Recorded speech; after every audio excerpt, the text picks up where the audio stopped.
All right. I am now joined by Djene Bajalan, who actually once lived and worked in Iraq. So this is a good person to talk to about this. And David Slavick, who I think I think he just wandered in off the street and he maybe read the Wikipedia entry on the Iraq War or something like that. No, I've been arguing about the Iraq War for the last 20 so years of my life. When George Bush was elected, I wore black turtlenecks for a whole year, which is pretty dramatic and kind of makes me one of the original resistance libs. Right. But no, I've been very interested in war and warfare for some time, and I think this is a really exciting opportunity. Particularly, I had the opportunity on the popular show, new podcast that is out. All the places you can subscribe. I actually interviewed Peter Hitchens last week, and it was very interesting and to kind of see where he is and where his brother was. Yeah, so that's great. Yeah, I mean, I think I saw him maybe. Who were you interviewing with him? Because I saw he posted something like just had a great discussion, with a bunch of crazy left-wing Corbynites or something like that. Yes. So the other hosts are Isabel Dan, who's a PR professional in the UK. J.A. Smith, who is a Lacanian English professor from Royal Holloway University, and Alfie Bown, who you may know. I think Ben, you know Alfie. He's a fellow Zero Books author and the editor of Everyday Analysis. Cool. So yeah, I think that before we get started, it's I assume there's nobody who could possibly watch this who doesn't know who Christopher Hitchens was. But I think that there are a fair amount of people who respond to. So there was this debate that Christopher Hitchens had with his brother Peter by saying, "Oh, he had a brother."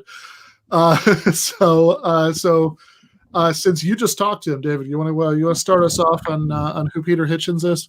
Yeah, absolutely.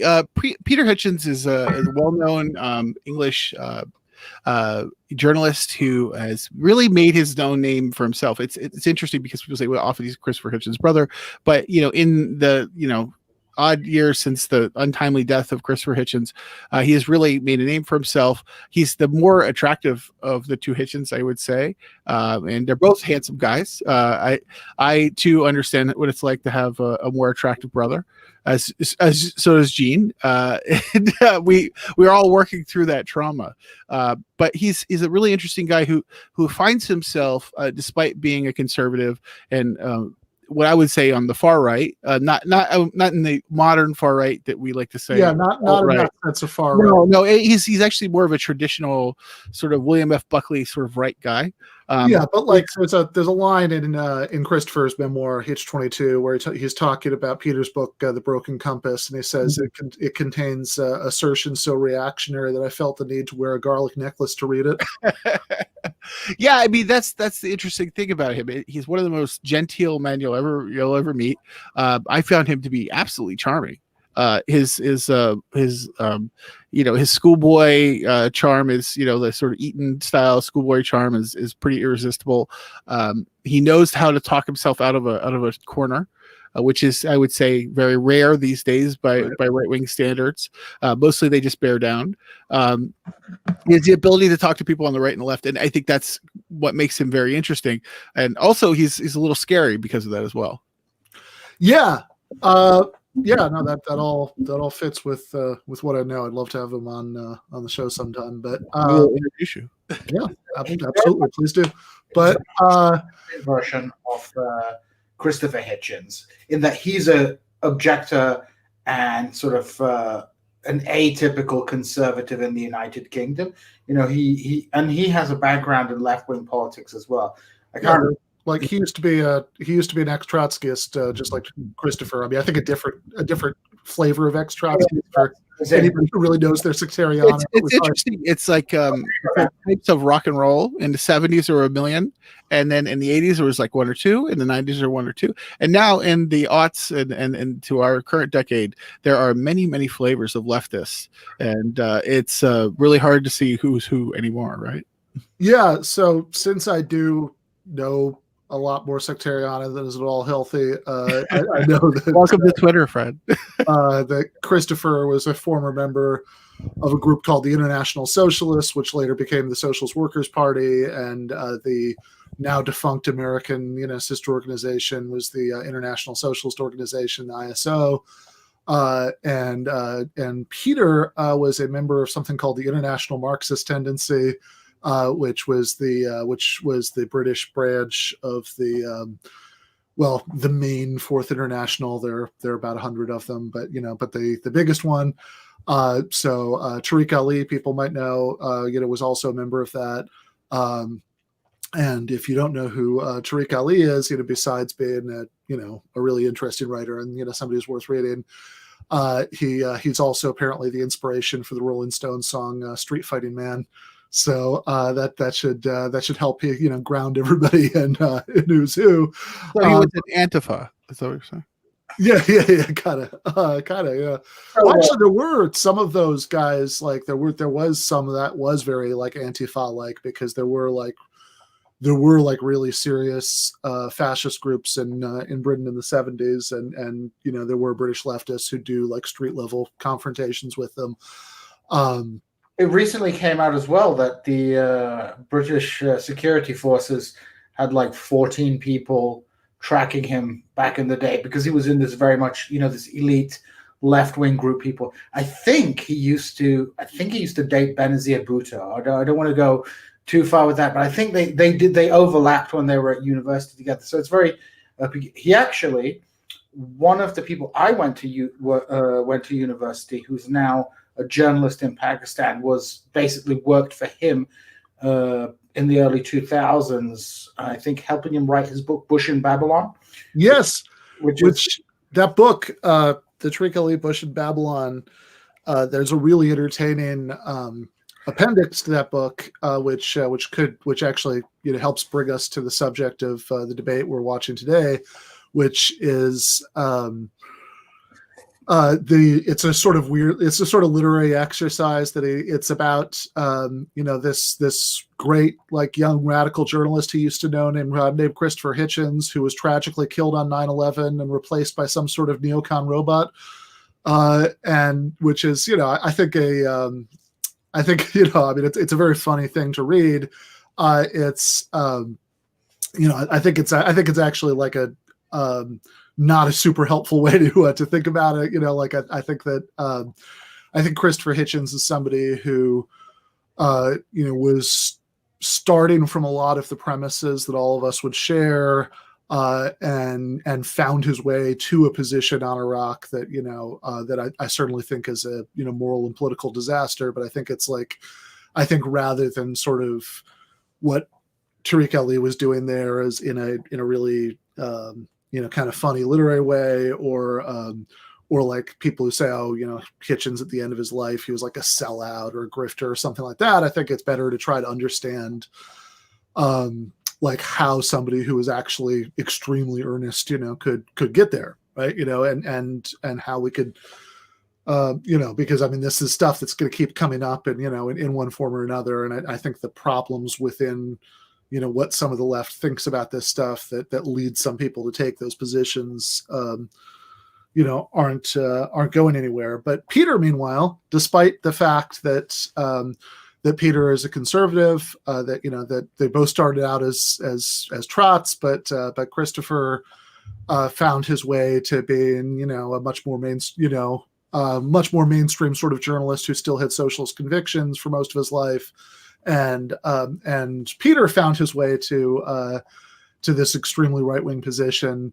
In fact, I had somebody email me because to correct the inaccuracy, because I think when I was teasing this on a previous stream, I'd referred to Peter as a Tory, and of course he hates the contemporary Tory party. and has for a while. But it's too socially liberal. What's that? Because they're too socially liberal. I mean, Yeah. Yes, exactly. He called Margaret Thatcher a liberal the last time I talked to him, but I mean, it's quite interesting. I think discovering Christopher Hitchens' Wes Bappen moment is really important. Yeah, so I think that even though in most ways at the time of this debate, Peter's like overall worldview is unfathomably to the right of Christopher's. But what makes it strange is that from his position and still being a leftist in many ways, Christopher had found his way to supporting the war in Iraq, and Peter, in a very paleocon sort of way, had found his way to the right side of the issue, which makes this which makes this kind of a weird debate in many ways. All right, guys, want to get started? Let's do it. Let's do it. All right, sounds good. Chrome tab. And as we're loading, I just want to say I'm really happy to be on. Being with Ben and Djene is really like getting the band back together in such a beautiful way, and makes me really happy. Thank you. It's nice to be on. Yeah, no, really appreciate that, David. It's been a little while. Like I think, yeah, yeah, and certainly since the last time we were in the same video space, it's been a good while. It's been a good while. So I mean I feel like maybe 2020, but just barely. You're muted, Dave. What I want to know is that we can see your algorithm, which is pretty interesting. And I know that you have to watch things you don't want to watch. And I just want people to see what's on the right there, because YouTube will bring you some really strange stuff. Yeah. Well, there's the Hitchens one. That makes sense. There's Dr. No. There's Dr. No. That makes sense. I like classic Bond movies. No apologies there. Banking on Bitcoin. I don't know how the hell the algorithm spun that out. And then Jordan Peterson, unfortunately, makes sense. That's a professional obligation. And while we're here, when is your book coming out? I'm looking forward to it. Yeah, the book is coming out in late April. So there's more than a little bit of irony there, since the title is all about conveying a sense of urgency. But Zero Books publishing schedule means that, or really John Hunt Publishing, which is their parent company, means that we've still got to wait months for the thing. Which is frustrating, but the gears grind slowly. All right, for those of you who will not read it until April, it's very good, and you should pre-order now if you can. Appreciate that, David. All right. Oh, I should say too that for anybody who's Andy J. Andrew World in the chat says, I think he's just catching up now to the earlier discussion, says throws panties at David Slavick's brother.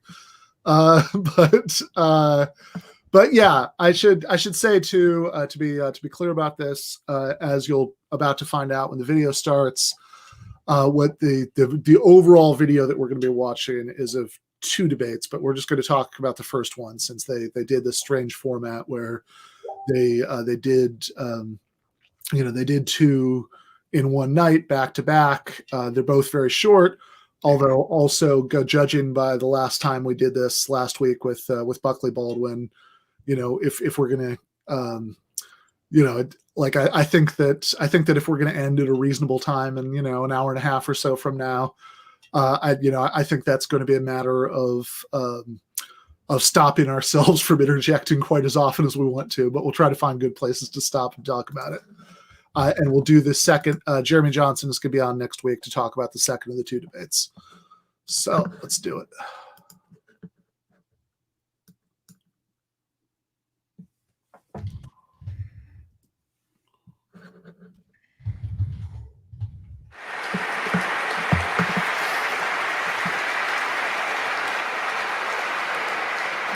watching Christopher Hitchens, so Johnny Walker Black. Well, good evening. I'm Gleaves Whitney, the moderator of this evening's debate, and I'm the director of the Hallenstein Center for Presidential Studies at Grand Valley State University.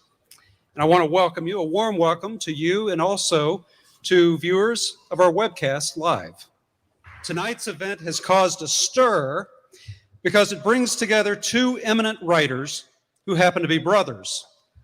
Some people would have you think the only thing Peter and Christopher Hitchens share is DNA. But anybody who has read their work knows they share much more than that. Both are independent thinkers, both are fierce debaters, and both are superb writers who show a profound respect for the English language. Christopher Hitchens, the older of the two, is one of the most controversial voices in Anglo-American journalism.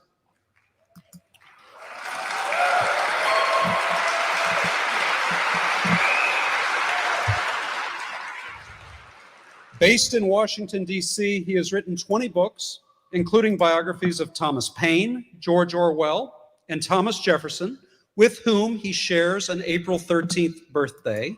So early happy birthday.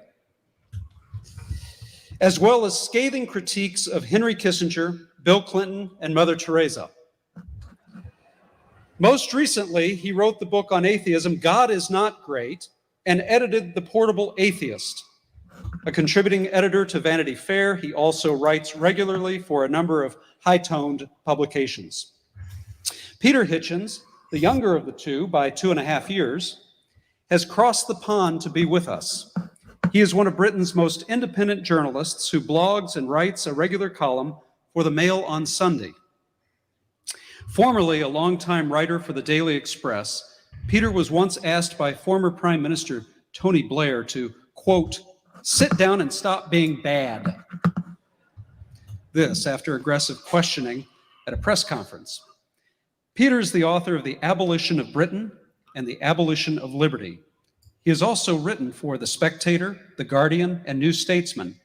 And it's worth noting that Peter is no stranger to our shores. He lived in Bethesda, Maryland for 2 years. Well, this event is unique. Christopher and Peter have never before debated one-on-one in the United States. I guess it's also unique because Christopher is in a church. Both brothers agreed to the topics and the format beforehand. They will debate Iraq and God principally, but this evening's format also allows considerable time at the end for you to jump in and put questions to both of our distinguished guests. The coin toss earlier this evening determined that Peter will speak first on the topic of Iraq. The brothers will debate the proposition, the invasion of Iraq was wrong. Peter, you have 10 minutes.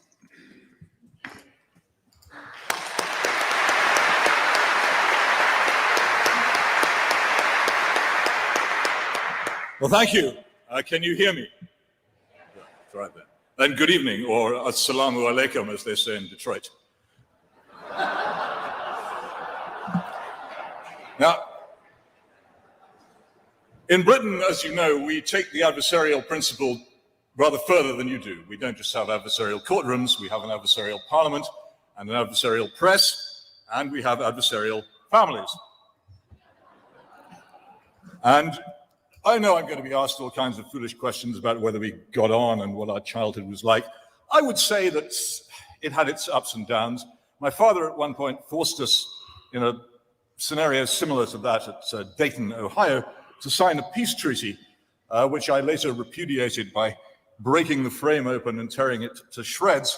And we would spend long summers drenching each other with what was available to hand in those days before the super soaker, which was used washing up liquid bottles. And since then, we've really kept our hands off each other, more or less. Tonight, those of you who are hoping for a session of mud wrestling will, I hope, be disappointed. But I can offer you one small thrill, which is that it seems to me, and it seemed to me the closer I've got to this evening, that I don't ever want to do this again. So there is a very strong chance that this will be the last time we shall ever do this. Turning to the subject under discussion, the war in Iraq. I don't want to make this too easy for myself, because it seems to me that it is actually a fantastically easy position to take. First of all, I'll confess that at the beginning, for some time, my mind was not made up. I considered supporting it, and almost everything in my past made me want to do so. One of the reasons that I didn't was the rank stupidity of much of the propaganda in its favor. And I was particularly struck by an article by Michael Kinsley in which he said that the people who want this war are treating their own arguments with contempt. But one of the reasons that I would have and would have expected myself to support it is that, and this is bound to come up in the first half as well as the second half, the religion that I grew up with in England was not what you might think. The Christianity of England by that time was a pallid, anemic thing. The thing that we were all brought up to believe in was in something called "We won the war." Its saints were the pilots of the Battle of Britain. Its God was Winston Churchill. And it suffused everything we did. We lived, you must remember, in this wonderful, peaceful country, largely untouched by foreign attack, in a land honorably battered by war. I was surrounded. The cities that we lived in or near, my father was a naval officer, our father, I should say, on this evening. We lived in cities battered by war, or near cities battered by war, and everything, even as small children, that we talked about was overshadowed by that war, and we thought that it had been good. In fact, we were convinced it had been good, and we grew up entirely believing that you could, by launching war, do good things. As time has passed, and as I have traveled to the nastier places of the world, I've become less sure of this. And I've seen more and more the consequences of those pictures, which we so often see on our television screens, of the missile being launched from the ship, of what happens at the other end. And I've seen also, on a particular and terrifying occasion in Somalia, the arrival of the US Marines intent on rescuing a country in desperate straits, and the subsequent failure despite the enormous good intentions of everybody involved. But there was something else about the Iraq War that I didn't like. And that was this, and it was particularly just as it began, and as I was beginning to feel most strongly that I didn't like it, a Rear Admiral of the United States Navy, and of course I feel rather strongly about navies because of my parentage, was portrayed on the television addressing his ship's company. This was not a stirring or poetic oration. It concluded with the words, "It's hammer time," and this was succeeded by a playing of a song called "We Will Rock You." Well, yes, it is quite funny, except that what they then did was to launch missiles which headed towards a country where they would land, inevitably in some cases, on places where entirely innocent people were living. I didn't think this was a serious attitude towards war. I was reminded continuously, and I have to say I have a largely conservative audience in Britain, and I said repeatedly that I didn't like this war, and I would get angry emails, phone calls and letters saying that I was unpatriotic and wrong. And I would send back one thing to most of these people, which was Kipling's Processional. And Admiral Keating's outburst made me think most strongly of that particular passage. We loose wild... I should have written this down, remembered it. I remembered it earlier on. Drunk with sight of power, we loose wild tongues that have not thee in awe, and of the reeking tube an iron shard upon which the heathen rely.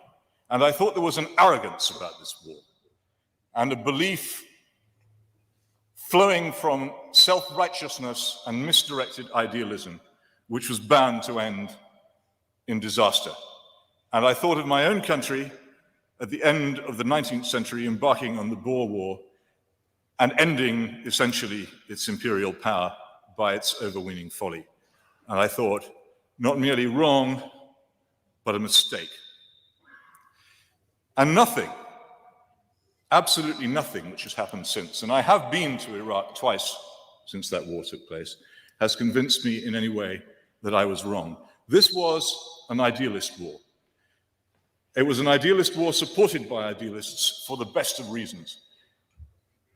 And it fulfilled my belief that there is nothing in this world more terrifying than somebody who thinks he is right.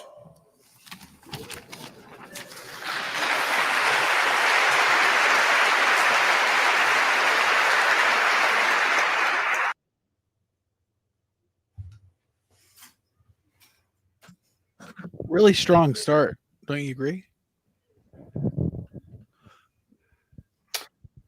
Djene, I mean, I think one thing that he highlights that's extremely important to understand is his notion of religion and the "we won the war" religion as being so critical to the British national identity in the post-war era. I mean, I went to high school in the late 90s, and, much of the history that I studied was to do with the Second World War, because it provided a kind of, other aspects of British history are complicated and controversial, and it's very hard to portray the British as the good guys when it comes to the conquest of India and places like that. Thus, you have a very heavy focus on the Second World War, not only the politics, but the social aspects of the Second World War, people's experience, kids being evacuated. There's so much of British identity is today sort of is orientated around the Second World War, and this notion of like the stoic British people and the sort of morally righteous people. And he puts it quite eloquently. You have the Saints, who are the RAF pilots. You have Winston Churchill, who was voted sort of the best Briton. And, any criticism of Winston Churchill is extremely triggering for not only conservatives, but, even sort of, people who are not particularly politically orientated or who might be Labour voters traditionally. I mean, this was one of the problems Jeremy Corbyn had, was that, there were policies which, for example, I agreed with him on, about sort of teaching more about decolonization and things like that. But foregrounding those policies, ended up creating a reaction, because this kind of notion of Britain as a good power, Winston Churchill standing up and beating the Nazis, is so ingrained in British identity. And there is sort of a parallel, it helps explain Brexit, it's Brexit is basically boomers and Gen Xers who didn't live through the war, but boomers and Gen Xers acting as if they did live through the war and sort of cosplaying that, well, we're having our own Second World War fight against a kind of sort of European takeover, which is just like the Nazis. You see the vocabulary of the Second World War being deployed by Brexiteers, even though the context, whether you agree or don't agree with Brexit, the context is completely different. And there's a kind of almost sort of a blissful disbelief that anything negative could happen as a result of this, because we lasted in the war. So I think, what always strikes me about this debate, and I'd forgotten about this, but he talks about that as a religion as being a central organizing principle of British national identity. And that's so important to understand when we think about modern British politics, this cult of the Second World War. Yeah, no, I think that part was really good. I think that the discussion about playing rock music while he's sending off the missiles, and the sort of moral and seriousness that showed was really good. But I think that I think my two critical comments would be, first, that it's I mean, in a way, and of course this makes sense because Peter is a conservative, right? But I think he's making exactly the sort of conservative, to the extent that he's making a case against the war, and that's going to be the second comment. But to the extent he's making a case against the war, it's that it's a very conservative case against it, right? I mean, this is exactly, I think, like part of why Christopher went so wrong on this issue is that he was reacting way too much to this sort of narrative, which was put forward not just by people like Peter, but also by lots of like mainstream, like conventional, people who would become, actual resistance libs later, that said, although actually some of the people who later became resistance libs were pro-war neocons at the time, but the people who were critical of the war, who would later become resistance libs, the way that they were critical of it, it's this very conservative way that's about kind of like the point that that he's hitting at the end there about imperial overextension, that this is that basically their problem with the neocons was that they're too idealistic and not willing to engage in realpolitik enough, and so it's basically I think this is a lot of what Christopher is reacting to, because it's like, look, in his time as journalist, he'd been to Iraq and he'd in other countries with similarly despotic internal regimes, known Iraqi dissidents, that just telling people that it's like too idealistic to say that we could do something to help you, right? Like I think he had this like really visceral reaction to that. Of course, why I think that goes wrong is that you can't just have that half of the discussion, Saddam Hussein, good or bad, and then it has to be the United States cluster bombing, invading and occupying a country against the will of its population, good or bad, is the necessary second half. But I'd also say that there's an extent to which in the opening, again, we've talked about everything that was good and strong in it, and there was a lot that was good and strong in it. But there was, in a way, Peter's making the same mistake as Christopher here, that he's reacting way too much to the motivations of people who disagree, rather than explaining exactly why he thinks that the war is wrong. There are a couple of hints of why he thinks the war is wrong. The point about missiles landing on innocent people, the point about how that little suggestion at the end about imperial folly, but like in a way, the actual here's why invading Iraq is wrong part almost seems like an afterthought. But his argument is ultimately a tactical argument if you put it all together. So, it's not dissimilar from those people who want to withdraw from the Middle East today in order to reorientate our imperial forces towards East Asia. So, by bringing in the Boer War example, he's saying, look, this imperial overstretch, when you pick the wrong wars, undermines your imperial power. His criticisms of the war, in some ways, it's just like the tone is wrong, right? They're not engaging in this in a kind of serious and dour way. So I think one of the points that he's making, it's not a criticism towards the exercise of imperial power per se, but rather criticism of an unserious and unreflective exercise of imperial power. So it's not a strategic a criticism of war per se and imperial actions per se, but rather at the hubris of a particular military operation. I think this is if you go back to the never Trump example, and I think we're all steeped in that now. I think in some ways this is reactionary in the same way that never Trumpers reactionary. It's not that the argument isn't against the idea of using imperial force. The argument is not against the idea of exercising the global north over the global south. It is not about self-determination. It's not about actually even human rights. It's about those issues that are aesthetic and about how we operate and how we hold ourselves. And I think in many ways, this may have been the first never Trump argument. And you look at it, if you look at the sort of Bush Blair years, you saw a cult of personality become, in essence, the arm of the empire. And I think that that's some of the things that people who, like your Bill Kristols, your David Frums, etc., they will never recognize because they rode that wave.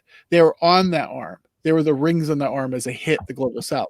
And I think that this is really important to watch. And I'm so glad you picked this out, because I think what we're seeing here is that you can make important arguments against important things, but for reasons that actually are detrimental to the public discourse. Yeah. And I mean, and I think it's also worth like really emphasizing that this is not at all unique to like some sort of, eccentric, interesting, idiosyncratic conservative intellectual like Peter Hitchens. I mean, that point, what Djene is saying about how the different parts of what he's saying seem to fit together, to make an implicit argument that you shouldn't, you shouldn't just say rah rah and blast some missiles, while playing rock music. That you should approach these things with a heavy heart. You should think about whether you're overextending yourself in a way that might be dangerous to your long-term imperial project. This was Barack Obama's argument against the Iraq War in his classic speech about this, which when he said that in Iraq we were taking our eye off the ball from Afghanistan. I mean, this is the mainstream liberal anti-war argument in many ways, that the objective is not to disband empire or move away from empire, but the objective is to be more intelligent in our execution of imperial policies. So I think people often forget that kind of a lot of the dynamics we saw with the way liberals reacted to Trump, those same dynamics existed under Bush, just not quite to the same extreme extent. I remember huge protests in London against Bush, deeply unpopular, seen as a buffoon. You used to be able to buy these books of his kind of miscommunications that he would, the Bushism. Yeah. So, a lot of these things were, very, very similar dynamics. And, I think David's right. There's a kind of parallel with the discourse of never Trumpism and the criticism of Trump's foreign policy. Because at the end of this day, when we talk about isolationist foreign policy on the conservative right, we're not usually talking, that's not isolationism in the way that the left would understand isolationism. That is just a more, we're not going to play the world's policeman anymore, but if you mess with us, we're going to hit you, hit you super hard. We're just not going to engage in nation building, which was what Bush ran on. There was a reaction against the liberal interventionism of the 1990s. And then we have this kind of neoconservatism. And basically under Obama, we see neoconservatism and humanitarian liberal intervention basically sort of congealing into this kind of singular ideology towards intervention. And Hitchens was, I think, Peter Hitchens is critical of that. Like I said, not because he's against the imperial power per se, but he sees it as a kind of hubris. Who are we to be able to think that we can do things like nation building? And he's not wrong. This is the parallel I like to draw. The historical parallel is this. In the 1920s and 30s, Japan and Japanese newspapers and intellectuals had very legitimate criticisms of racist European colonial regimes in East Asia. In fact, many East Asian nationalists look towards Tokyo as a kind of counterweight to it. So the criticisms these Japanese had about European imperialism weren't necessarily wrong, but when they go in and occupy places like Indonesia and things like that, they're going to mess it, they're going to do a disastrous job, and they were never going to do a good job in the first place anyway, because the objective was to plunder those countries of resources. So the United States and the neoconservatives and liberal humanitarianists, make all these arguments which are legitimate. Saddam Hussein was a bad guy. He murdered his own citizen. It was a brutal regime. You can make all those criticisms, but the question is, if you're going to go invade, what's going to be the outcome? And it was never going to be a good outcome. I think some people in the foreign policy circles like to say, and Hitchens did this as well. Christopher Hitchens was like, well, it was badly managed. Right. Yeah. Why it was bad. It was going to be badly managed from the get-go because of the ideological and political priors of that invading force. Just as the Japanese liberation of the Philippines was never really going to be a liberation, the American liberation of Iraq, despite the legitimate nature of some of the criticisms raised by critics of the Iraqi regime, despite that, you could go even further. I don't want to go into the Nazis, but it's like, the Nazis were like, Ukrainians, you're getting oppressed by the Soviet Union. Yeah, but when the Nazis turn up, it's even worse.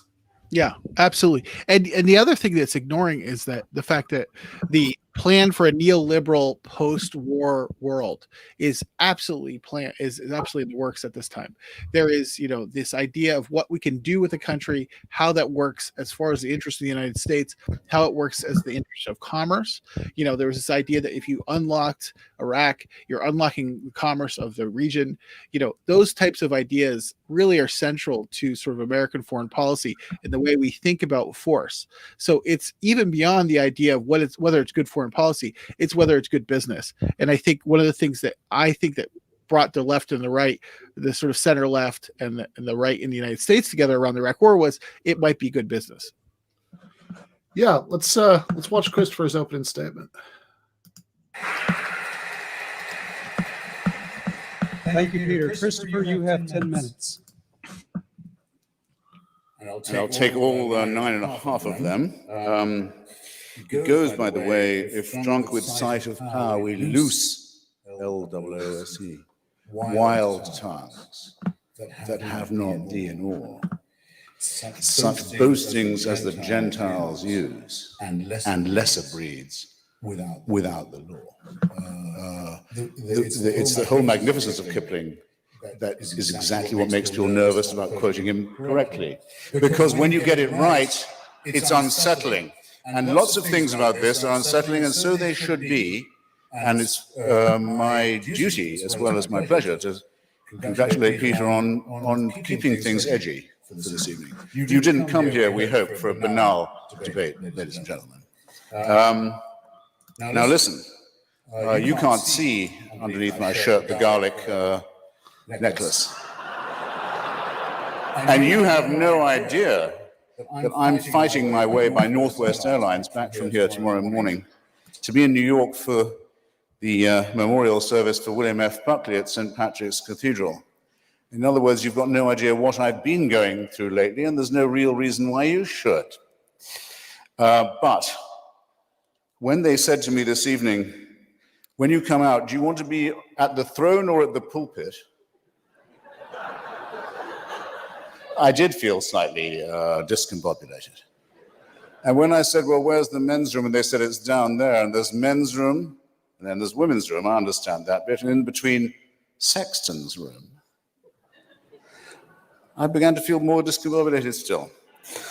And today is the anniversary of the day in 1945 when my mother and my father got married, after both of them having been through a very long war, very long, brutal, cruel war that succeeded the long austerity, poverty, struggle with which they'd had to beguile their youth in the 1920s and 30s of interwar Britain, if you can even assume that people in Europe in those days lived between two wars rather than endured a long armistice between two terrifying resumptions of hostilities. Every time you read fragile truce in the New York Times, think of that as applying to the 1920s and 1930s in Europe, and you'll get a better idea of what those resumption of hostilities were. And yes, I think if I look at my brother and think, well, our parents got married in this day, 1945, that is a little unsettling. It's also, I think, hope you don't mind my saying so, rather reassuring. We are both here, after all, and determined to testify. Now, on this question about the Mesopotamian War,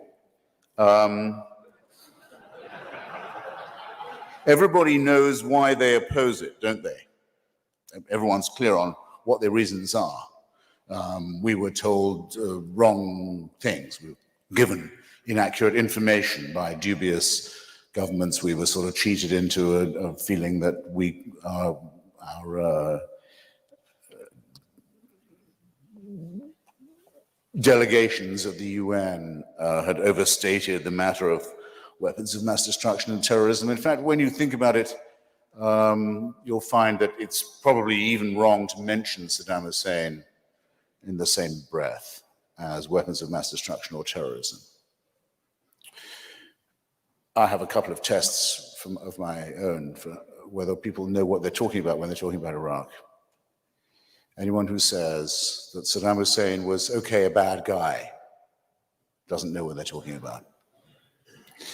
You hear that said quite a lot. They don't know. They don't know what fascism feels like.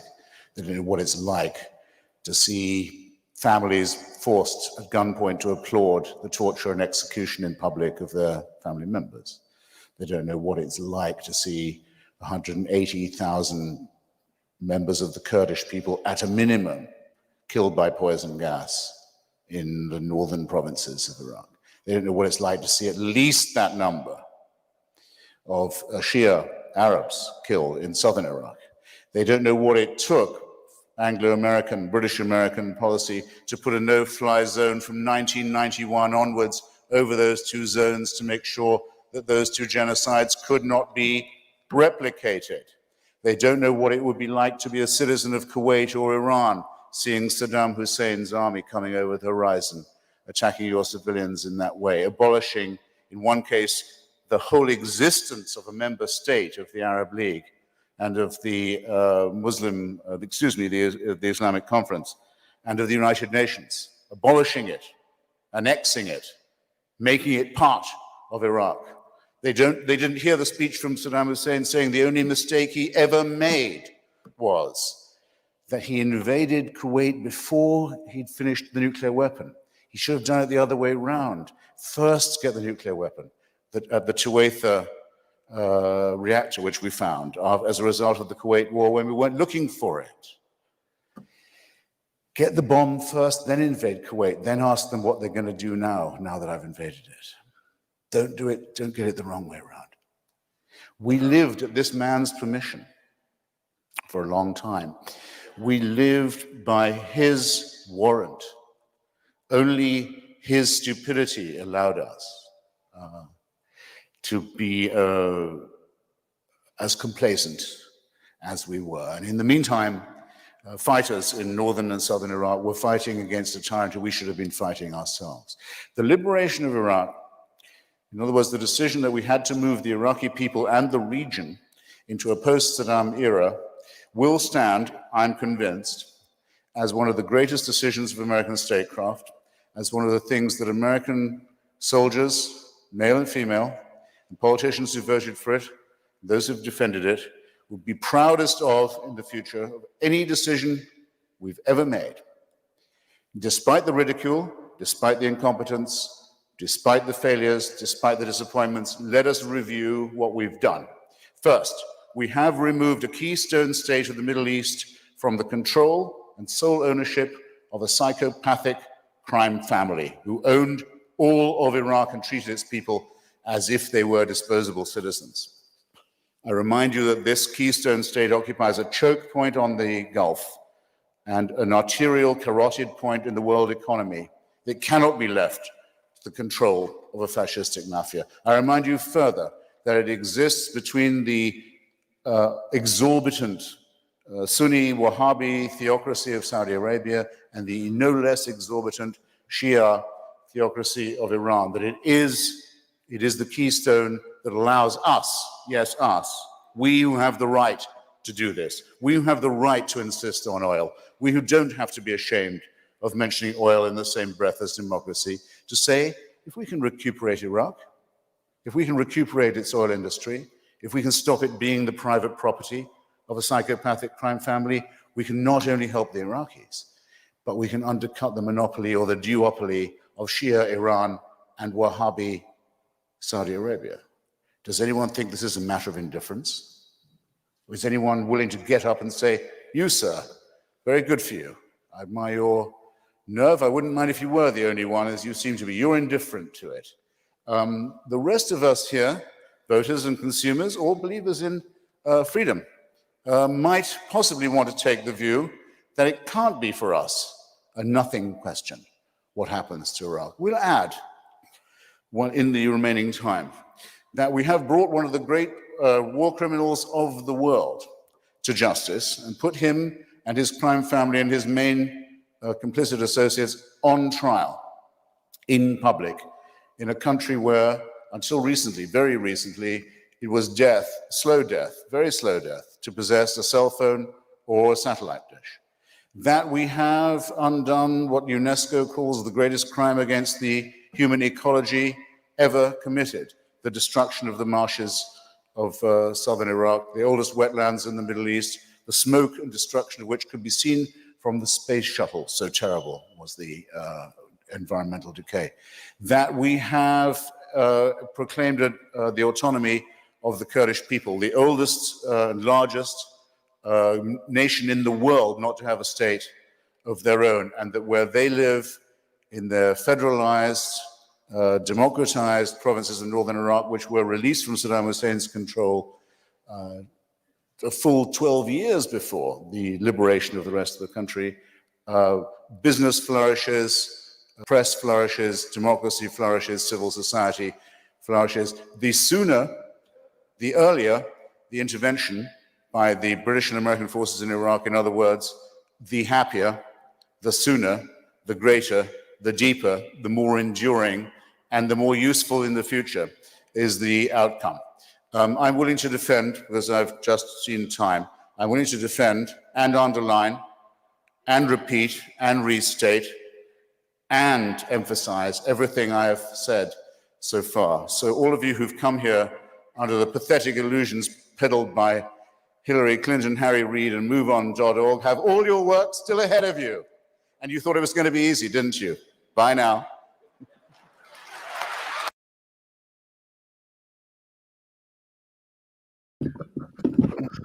That's pretty funny. When did that last bit happen? What's the MoveOn.org reference? I think MoveOn.org actually was an anti-war type of organization. I think what was interesting is to see Hitchens buy into this idea that Democrats are all aligned. And when Democrats around the Iraq War were seriously aligned for the Iraq War, I mean, we had the talented 10th of Democrats, I'd like to count myself in, who were anti-war, just as a principle. But to say that Hillary Clinton, one of the Iraq War's biggest cheerleaders, was aligned with MoveOn.org, I can't imagine. Yeah, I mean, Hillary Clinton, in 2008, which I believe is when this happened, while running for president, I mean, I think that one of the main reasons that she lost was that she was unwilling to clearly repudiate that position. She didn't do that until 2016. Obama probably more than anything, won the Democratic nomination because he had been against the war. But Hillary, certainly wasn't, and again, she hadn't even walked it back yet. She didn't do that for another 8 years. And Harry Reid, I would be, I guess I don't know, but I would be shocked if he hadn't supported the Iraq War. That just seems like a given. Yeah, and the thing, so I just want to get one note in, is that the interesting thing is that I am very skeptical of any claims about sexism about Hillary Clinton because she's so powerful. Now, there was sexism dealing with Hillary Clinton. I think this may be one instance of sexism with Hillary Clinton, because I don't see how she is lumped in with these other people who had a righteous cause. Yeah, maybe. I don't know. I don't know if that, it was a weird, I think it might, that might be a part of it, certainly. I think that I suspect that maybe some of what's going on there is just that sort of punching at mainstream Democratic icons, might have made Hitchens feel a little bit more like he was still playing the same kind of role that he'd played in an earlier era of his life politically. But obviously, Hitchens' opening statement, goes without saying, but rhetorically, nobody was better at this. And also, I think, in particular, given that it's a debate with his own brother, starting out by correcting him from memory about the poetry, brutal. Now, the other question I wouldn't ask is, when he got into the bathroom debate, would that fly today? Where he talked about the men's bathroom, the women's bathroom, in the middle, the sexton's bathroom. And I couldn't tell if that was like a proto anti-trans joke, or it was just a bad joke. I don't think it's exactly an anti-trans joke. I think it might have, I think it just sort of sounds like, in a sense, maybe it sort of sounds like the joke is, what the hell is a sexton, and if this is as opposed to men and women, what's the category we're talking about here, which might be sort of indirectly transphobic, but I don't think that's the context he had in mind when he said it. No, absolutely, I don't think so. That's why it struck me is that just to see how the dialogue has changed so much in this, this short time, it was fascinating. And I want to ask Djene because I want to get to the point. There are some really specific issues about Kurdish independence and about Kurdish rights. I remember floating around during that time in Washington D.C. and meeting people who worked for the Kurdish National Congress, and I was like, the what? I said, why do they have a? They're like, I work in the embassy. I'm like, they don't have an embassy. What are you talking about? And it was interesting to me because it was one of my first introductions to this was in Washington D.C. and seeing how that went down from a PR perspective. But I want to defer to Djene, who is obviously from a standpoint, epistemology standpoint, is much a better position, but also from an actual knowledge standpoint. Well, he brings up several things in his argument. So I don't want to get into the stuff about Saddam's regime. I think we can all accept it was a pretty vicious regime, even by Middle Eastern standards. A lot of what he says about it is correct. It was kind of a mafia crime family. There were kind of examples of extreme and public brutality, mass punishment, although, one thing I would say is when I was teaching in Iraq in 2015, there was a Sunni Arab girl from Baghdad, who posted something about Saddam and how they missed Saddam and really triggered all the Kurdish and Shia students. And of course, for a certain element of Iraq's population, if you stayed away from politics, you weren't going to be getting into too much trouble with the regime, and the kind of stability of your early life was seen as a positive thing, because there was an advert for a cellular phone company in Iraq, and the advert is basically the guy growing up with bombs blowing up around him but having his cell phone with him. It was like a totally crazy advert that they have, like with this kid playing his piano as a child with bombs dropping on the city, then like terrorist attacks when he's like a teenager at high school, and then now everything's fine and he's on a cellular phone. So the Saddam regime was brutal. It was vicious. It was genocidal. The campaign against the Kurds, as well as other minorities, was genocidal. And, possibly 1 million Shias were killed after 91 as well. And so there's lots of different reasons why Saddam was not great. But all the things that Hitchens presents as being a positive from liberating Iraq, all of them, every single one, has proved to be a nonsense. So, liberating them, restricting Iran's influence. Well, today, Iran has significant influence in Iran. It is embedded into Iran, into the Iraqi political system through the popular mobilization movements, that, there are very close relations. Many of the Shia political parties have relations with Iran. Not all of them. People like Muqtada al-Sadr and those groups tended to be against Iran. But Iran is no doubt far more influential inside Iraqi politics today than in 2002, where they virtually had no influence except in the Kurdish region for a variety of different regions. Secondly, he says about dealing with the Wahhabism and the religious extremism. Well, we've just seen not only Al Qaeda in Iraq, but we saw one of the most extreme Sunni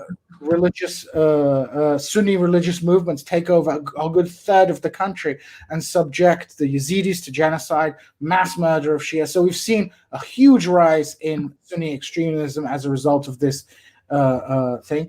He mentions the marshlands. There were some efforts to repair the marshlands after the war, but with the damming process in the upper Tigris and Euphrates by Turkey, America's allies, almost all this marshland is being lost anyway. So for every single, and when it comes to the Kurdish region, he talks about democracy and a flourishing free society.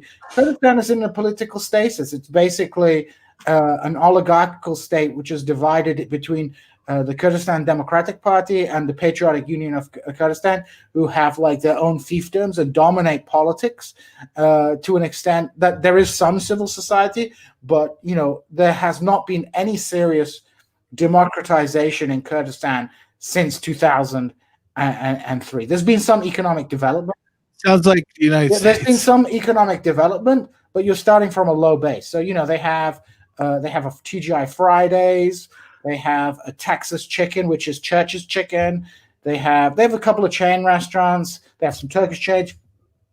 But in terms of civil society and democracy, it's still dominated by the two historical political parties. So every single metric he's using to say, well, at least there's a positive outcome, none of them have come true. Kurdistan is not more democratic than it was. The marshes haven't been saved. Iranian Shia radicalism and Sunni radicalism have not been, have actually only got worse during this period. So there's not really, all these things he's making claim of have been proven by history to have been a failure.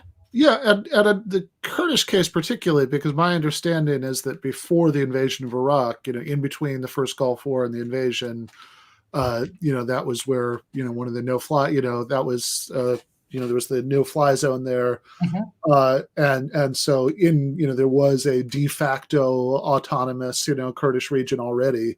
You didn't actually need the invasion to do that. No, the main difference between before and after the Iraq War was that there was according to the UN, there was a one Iraq policy, right? So Iraqi Kurdistan, despite being liberated from Saddam Hussein, was subject to the same sanctions as the rest of the country. So it basically was in a very weakened economic situation, and there was a serious civil war between the KDP and the PUK. In that situation, with the PUK tending towards Iran and the United States and Turkey tending to support the KDP. They made money through smuggling across the Turkish border, oil smuggling and things like that.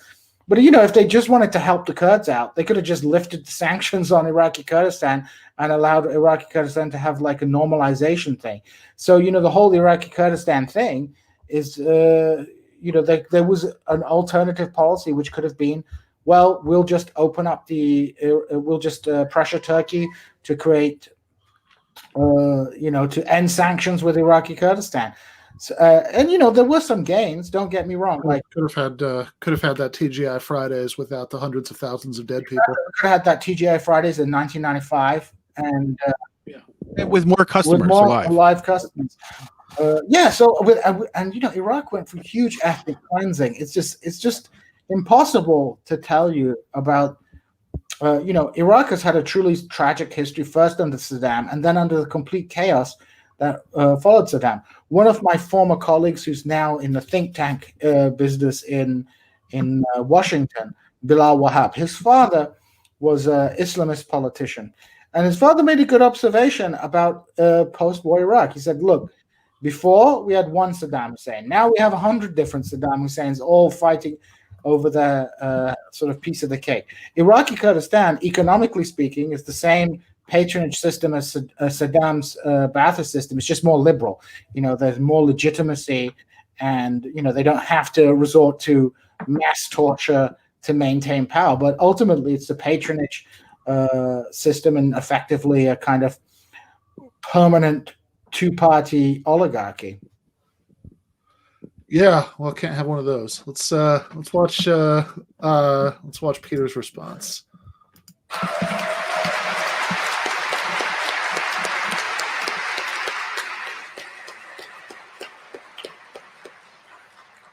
Thank you, Christopher. Peter, the next 5 minutes are yours.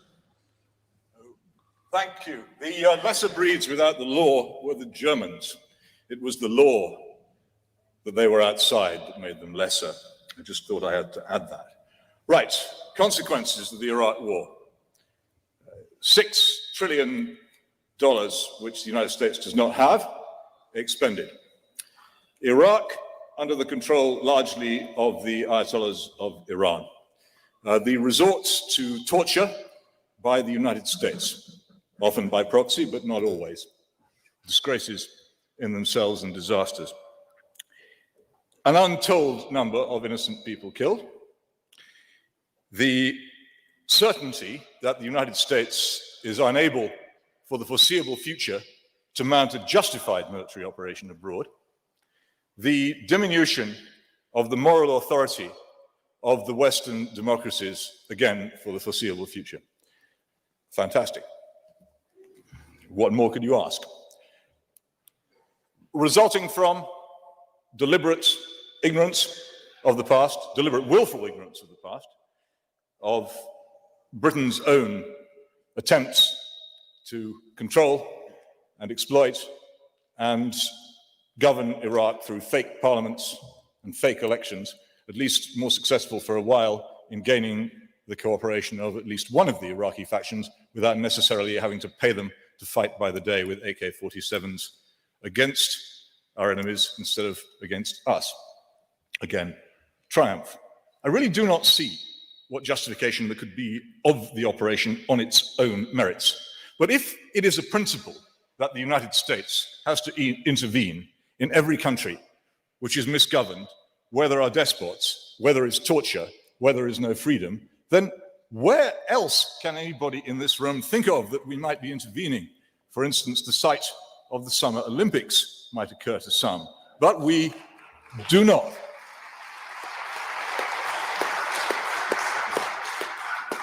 Nor if we're terribly tender about the massacres of Arabs by Arabs, or the citizens of Arab states by other Arab states. Why is it that we accept?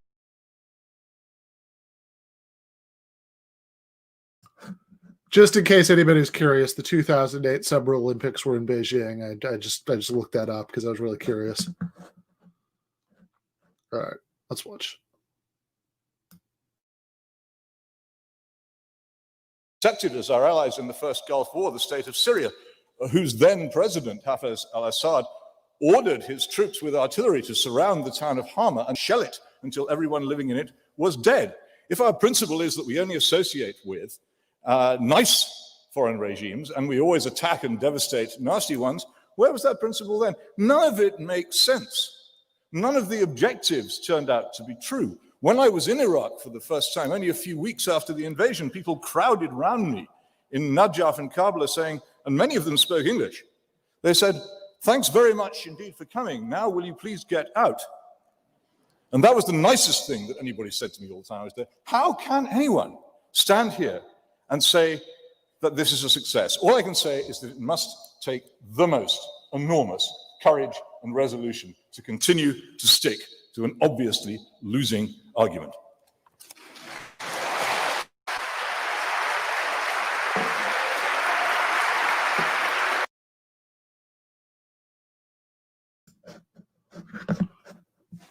Yeah, I mean, I think just on the points, Peter seemed like, I mean, this is, for a 5-minute response, where he's not, spending time, quoting poetry and talking about his childhood and, and doing this slow build up. I mean, this seemed, this seemed pretty powerful. I think that, by the time this happened in 2008, I think the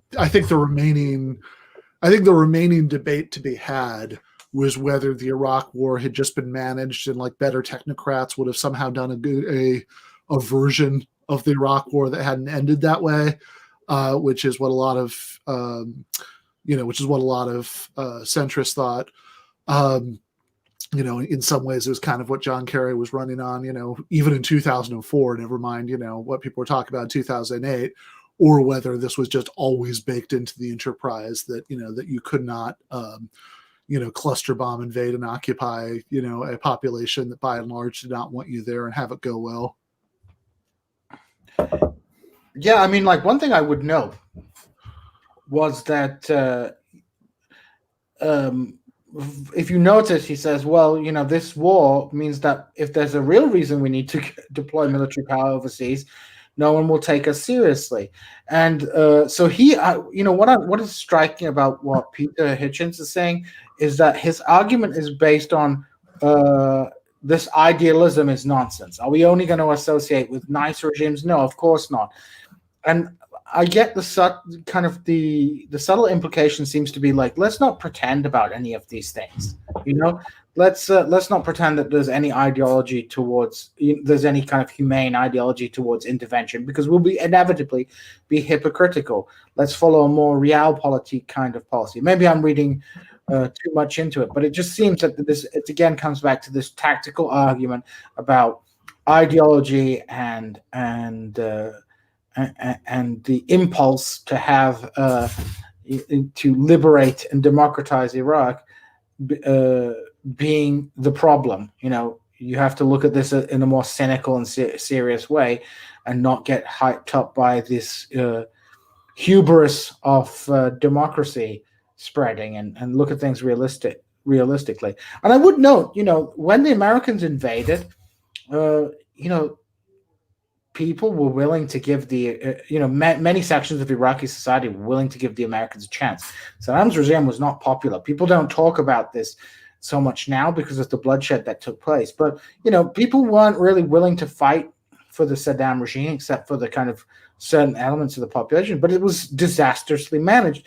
And that disastrous management was baked into the pie from the get-go. There was, this technocratic fantasy about running Iraq more. I mean, because what was Iraq about?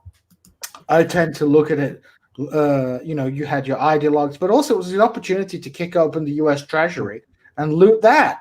So, that's what it came down to for many people. Yeah. So I think it was going to be messed up, whatever, because of the ideological priors of those people who were launching the invasion. And I don't think Democrats would have made a better job. Djene, I want to get to a quick point, because I think it goes back to, there's this discussion of Nuremberg. I mean, Nuremberg's always brought up whenever we talk about international law, and we talk about the cleanup of any sort of war situation. And if I remember correctly, and you would know better than me, but there was some discussion about what you could do with Saddam's people. And rather than recognizing them as like basically civil servants, largely people who had not actually engaged in an external war in this, since the Iran-Iraq war, and just people who were just kind of like doing what they had to do. There was this discussion of them as sort of like Nuremberg-like criminals, and that created a situation where there was no incentive to flip. And I thought that was a pretty interesting way of the Americans kind of bungled that sort of transition, because, in a country that's underdeveloped, has been walled off by sanctions, you're going to have very few people who actually can run a civil society, and those people were in government already. This is actually the same issue that the British had when they invaded Iraq at the beginning of the 20th century. Toby Dodge, who's a scholar who wrote a book inventing Iraq, he makes the point, and he makes the comparison. You had an urban class of people who were associated with the Ottoman regime. They'd been to school in Istanbul. They were exposed to Western sciences and technologies, sometimes Western languages, and these people were local. They weren't like Turks. They were Iraqis, but they were an urban class, and the British were deeply suspicious of them because of their connections to the Ottoman bureaucracy. Thus, when the British took over, they shifted power towards towards these tribal sheikhs who were basically created as powerful political leaders. They'd been spiritual leaders, but they were the British helped transform them into powerful political leaders. And Iraq basically had no chance of integration, because you basically had two different sets of law, one pertaining to the countryside and one pertaining to the cities up until 1948, when 1958, when the Iraqi Revolution took place. So the British were very reticent to sort of rely on the existing technocratic expertise of the country. And that's the same problem with the Baathists. If you wanted to get ahead in Iraq, there's a difference between being a member of the Baath Party to have a low-level job and being one of the chief architects of the Baathist regime. So there was a whole-scale purge of significant levels of the Iraqi bureaucracy and the military. Mm-hmm. Yeah, which came out of the fantasy that this was liberating Nazi Germany, when in fact it was a very different situation. The level of integration is different. The society was different. The way that politics was structured was different. So, this wholesale purge was these people were on the airplane reading books about how they dealt with Germany and Japan, and not anything to do with the Middle East. Yeah, and not understanding it was more akin to the American Civil War than it was to the Nazi Germany. Yeah, I mean, like denazification. I mean, part of the reason that was practically possible was that when Germany was liberated at the end of the war, I mean, the Nazis had only been in power for 12 years. There were tons of qualified government bureaucrats who had fled and were living overseas or just who hadn't been in power for those 12 years. There's just no comparison to the this like decades long reign of the Ba'ath Party. I mean, really, it's I mean, just even aside from the larger context of this like brutal imperialist war and all that stuff, just on a like technical level, it's less like denazification than it is, and I know this is going to seem like a really weird comparison, like the Russian Revolution that the Bolsheviks immediately found when they came to power, that the only way they could make this country run is on the basis of the labor of the intellectual labor of tons of bourgeois experts of one sort or another, and Trotsky was using czarist generals from pre-1917 to help him run the Red Army, because there's just a given that this system they were overthrowing had been in place since forever. I mean, anybody who had those skills had a history of serving the deposed regime. And let me just note that this is what happened in 1991 in Kurdistan. So in 1991, just for people who aren't familiar, you have the Kurdish uprising, and then Saddam Hussein and his forces come back in the area.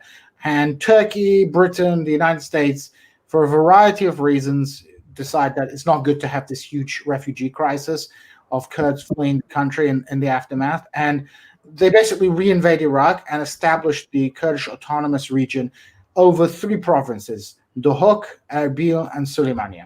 And there are disputed territories and provinces, but that's by the by. So what happens is, who comes and runs this area? Well, the 2 main political parties that had been fighting Saddam.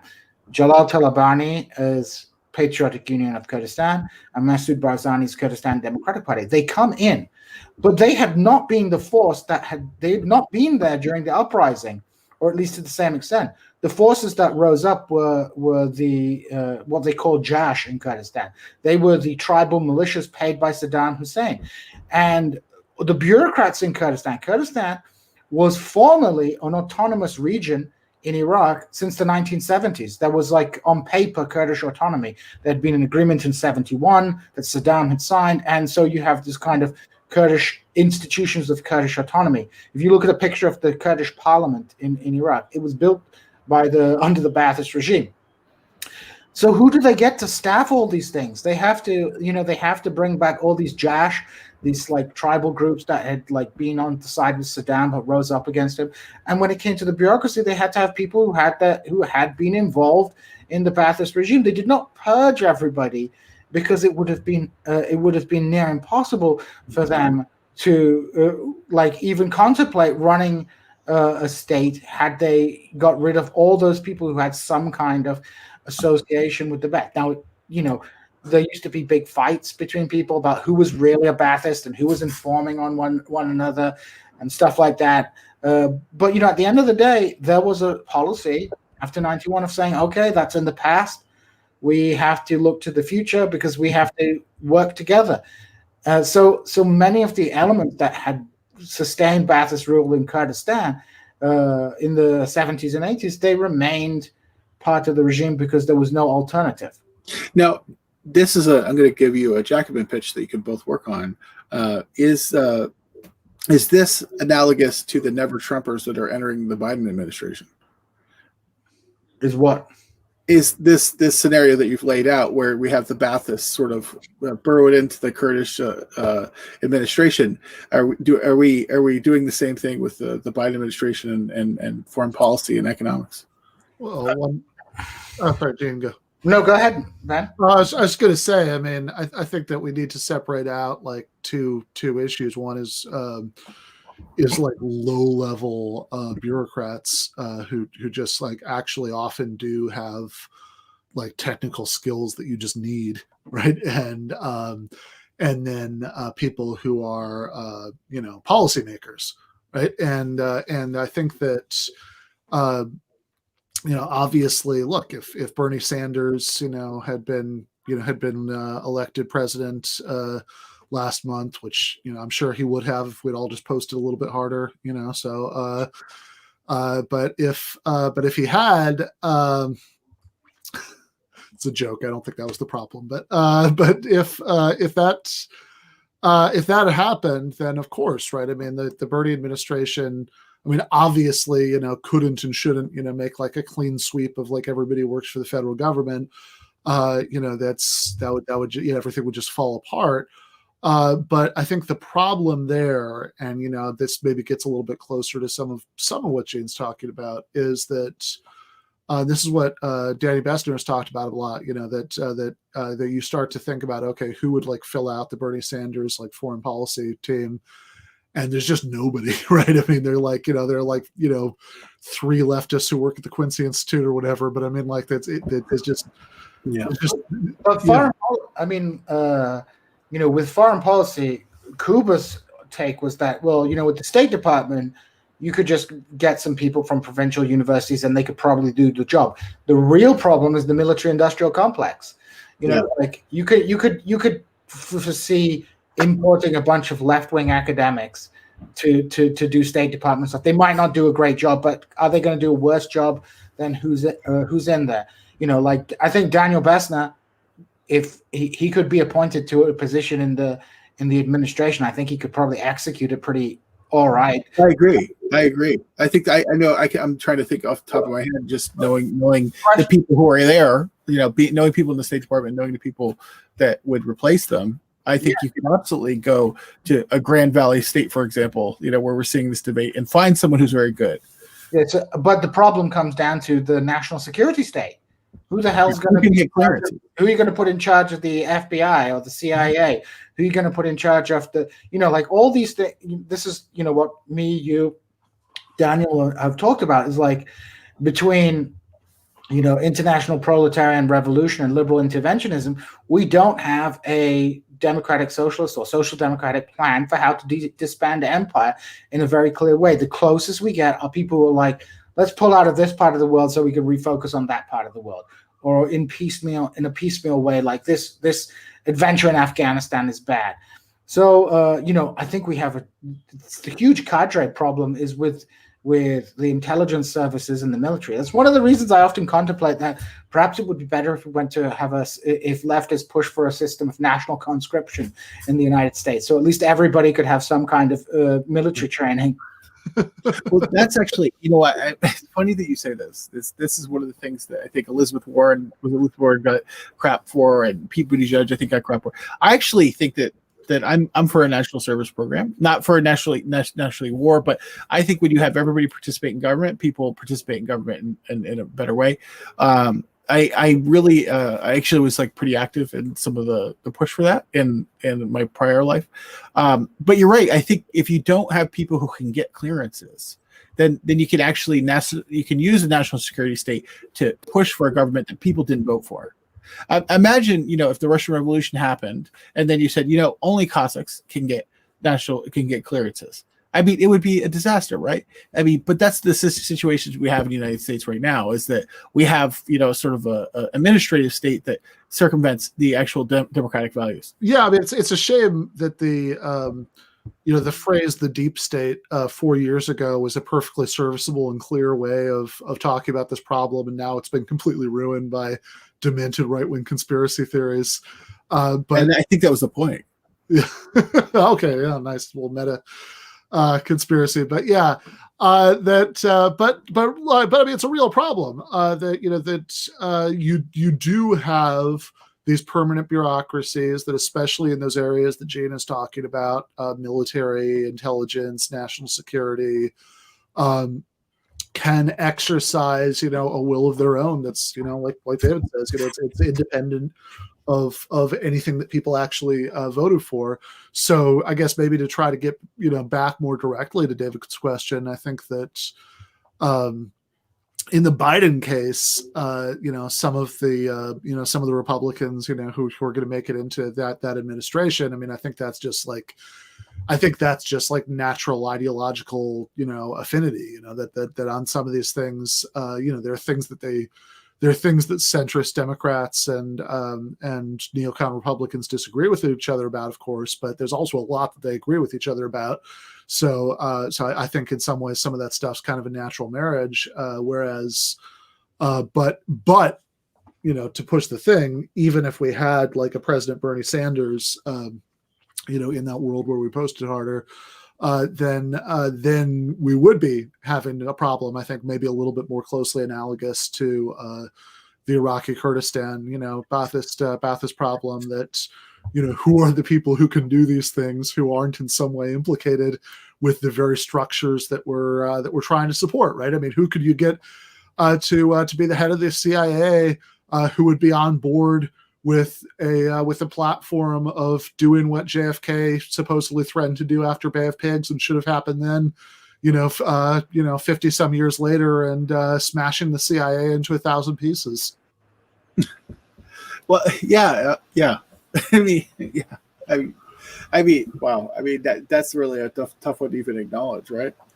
Yeah. No, I mean, it is, right? But I mean, but you have to, because anything, I was talking about this on the stream I did about Marx with C. Derek Varn, and you start thinking about if you go with the International Proletarian Revolution, fork in Djene's dilemma that he says it's a false dilemma, and we need more about the middle options. But look, even if you trying to think seriously about that, okay, if you want to say you want to smash the state, what does that even mean to smash a state, right? Did the Russian Revolution smash the state? Again, it carried over a whole lot of the personnel, and frankly some of the institutions, and if you start, I think this whole reform versus revolution thing is a lot less simple than it first appears. I think that a democratic socialist government that had ambitions that go beyond, standard social democracy would certainly have to Steve Bannon, when he says it, he's just trying to make, deregulation sound badass, but you'd actually have to deconstruct the administrative state. You'd have to find parts of the existing state apparatus, that certainly couldn't continue to exist in their current form with as much power within the state, as they have. But that also, this is not the only problem with this scenario by any stretch of the imagination, but it certainly raises that personnel problem, in a really, in a really sharp way, right? Because you don't want to just have collapse of state institutions overnight. That's not going to go well. And Ben, to get back to the sort of point about what happened post-Iraq, you have a bunch of people with military training, the will to keep that system alive, and nowhere to call home. And I think that would actually be a very dangerous situation. You don't want 1,000 Roman generals roaming the yeah, totally. That's what would happen in the United States. And actually, that's one of the scariest scenarios. You're going to have people in Idaho taking over bunkers and missile silos and just calling it a country. Yeah, and we have to remember something about the left wing. I think, you just did an interview with Natalie Wynn, right? Yep. She recently did a video, which I had a watch of, and she made a good point.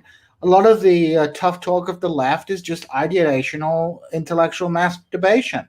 It's like, we're going to guillotine people. It's like my wife always used to make the joke that she was going to guillotine people. Then she watched that video. She goes, I don't even want to hurt flies. So, I'm not even going to be, this is all just fantasy. Whereas the right wing, those guys are really training with guns, right? Those guys are preparing for a civil war. Look, I saw, somebody who is not necessarily on the same page about some of this stuff as I am, but I remember last year sometime, I thought Jamie Peck made a great point about the guillotine memes, which is that if we're actually in a position where we thought that we might have to do things like that, we wouldn't be joking about it. Really in a lot of ways, it's the symptom of profound powerlessness, that we know that nobody's going to take it seriously. I mean, if we weren't even going to do a truth and reconciliation after the Iraq War, then what do we expect? I mean, we are already seeing a Biden administration that has said, these are fascists, these are, Nazis, et cetera, et cetera. You heard that for 4 years. And now it's like, okay, like, how do we recuperate these people and then bring them into CNN? Yeah, no, totally. And by the way, I do, I think to really sharpen your point about what some forms of like state collapse could look like. I mean, I think that you could have that even on the, I think those things go all the way down to the municipal level. I'm all in favor of, defunding the police. If defunding the police means that local police departments shouldn't have the kind of budget where they can buy tanks, when we can reappropriate some of that stuff to, to other city services that might be able to handle, confrontations and violent situations in less violent ways. But we probably, I don't remember who I'm plagiarizing this from. I was on some podcast I was on, I don't know, a few weeks ago. But one of the people that I talked to, made a really great point about this, that like, look, you don't want to do that in the sense of just like mass layoffs of the police, or at least, because for one thing, you're talking about, like essentially releasing a whole shit ton of armed Trump supporters, with who are comfortable using violence into the wild. Yeah. Just to get back to this, and I think you're 100% right. I mean, you could really have almost a Gladio style stay behind force if you defunded the police in the way that some people are talking about. And now I am all for the defunding of the police. I am all for the decriminalization of our society. I'm all for the ending of incarceration. But we do have to think about that, because you do have a highly militarized force that has been given state power, has been giving the monopoly on state violence, and for some time that has a actual political indoctrination around it. This Blue Lives Matter is a fascistic tendency that I think that we've allowed to go on. It should have been banned from Facebook for some time. It should have been banned from our police forces. It's creeping into places like Canada now, and they're seeing what the problem is, and they're seeing increased violence in Canada, in a place that didn't have it in the same way in the past. And we need to recognize that we have highly armed, violent, and militaristic people who will actually view their loss of jobs as a stake and actually a real call to arms. I also think that we often approach the defund the police from the wrong direction. I mean, the reason the police have so much power is because of the expansive nature of the regulatory state on people. It's easy to beat up on police because, they're on the front line. But the problem is deeper, and it's related to the judicial system and the fact that there's so many things in this society that are criminalized. Americans, boast about living in this free society, but, you see police far more than you do in Europe. And you also see there's also more regulation of people's lives. If you got rid of the drug war, if you did stuff, if you decriminalized this, that, and the other, that would be a good starting point, because then you're not providing these excuses for the police to arrest people, and they don't want to do it. I agree that that's part of the solution. I don't think we want to overstate how much of the solution that is, because if you think about a lot of the highest profile cases of police brutality and murder in the last few years, some of them, have been related to things that nobody wants to legalize. So just like off the top of my head, right? I mean, look, George Floyd, was brutalized for and ultimately murdered for passing a bad $20 bill, which, now, to be fair, I think that a less policing and incarceration happy society would probably punish that crime by maybe putting a photo of him behind the counter or something, rather than calling, violent agents of the state to, beat him up and put him in a chokehold. But also, I don't really see anybody, thinking that a solution is to just, legalize forgery. And similarly, you know, if you go through a lot of these high profile cases, you know, there are people who are, you know, being like, the police are talking to them because on suspicion of things ranging from theft, like smash and grab theft, like Michael Brown, to things like to even the stupid stuff like busted taillights. You know, well, okay, I don't know that we actually want to. You know, I don't know. We actually want to, legalize driving, unsafely, in ways there. So all of which is not to say that you're not right, Gene, that there are tons of things that people are are like, there are tons of interactions that people have with police that, like, we could just eliminate the interaction by legalizing victimless crimes. I totally agree with that. But then I think we would still have a big part of the problem in place, which is that whenever you do have whatever confrontations exist, are you going to have policemen who are extremely well armed, who are who know that they're going to get away with it, because prosecutors don't want to go after them. They have all these institutional protections, et cetera, et cetera. All of which is just to say, I mean, I think it's both and, right? I think you need to do things like end the drug war, but you also need to tackle police violence head on, in itself. And frankly, you also need to combine it all with, at the very least, some, robustly social democratic, distributionism. If you, if you took everybody, who's in prison right now, or even excluding the most extreme cases, that people that we maybe think, okay, no, they should be in prison, and let them out, and don't combine that with some sort of economic program, then people are going to immediately, turn back to petty crime as their only way to, support themselves. It needs to be, you need to do things like end the drug war, and you need to do things to crack down on violent cops, and you need to do something about the economic conditions that create some of the street crime. Can I ask you a quick question? I know that we've gone on a little while. Yeah. I will ask you this question. Biden has just proposed a $200 tax on large magazines. It's over 10, if you hit the 10, and then also on what they call assault rifles, or which is can be very expansive sort of definition. That's something that's it's not a ban on any of these things. It's not a prevention of any of these things, but it's basically a tax on the poorer people with guns.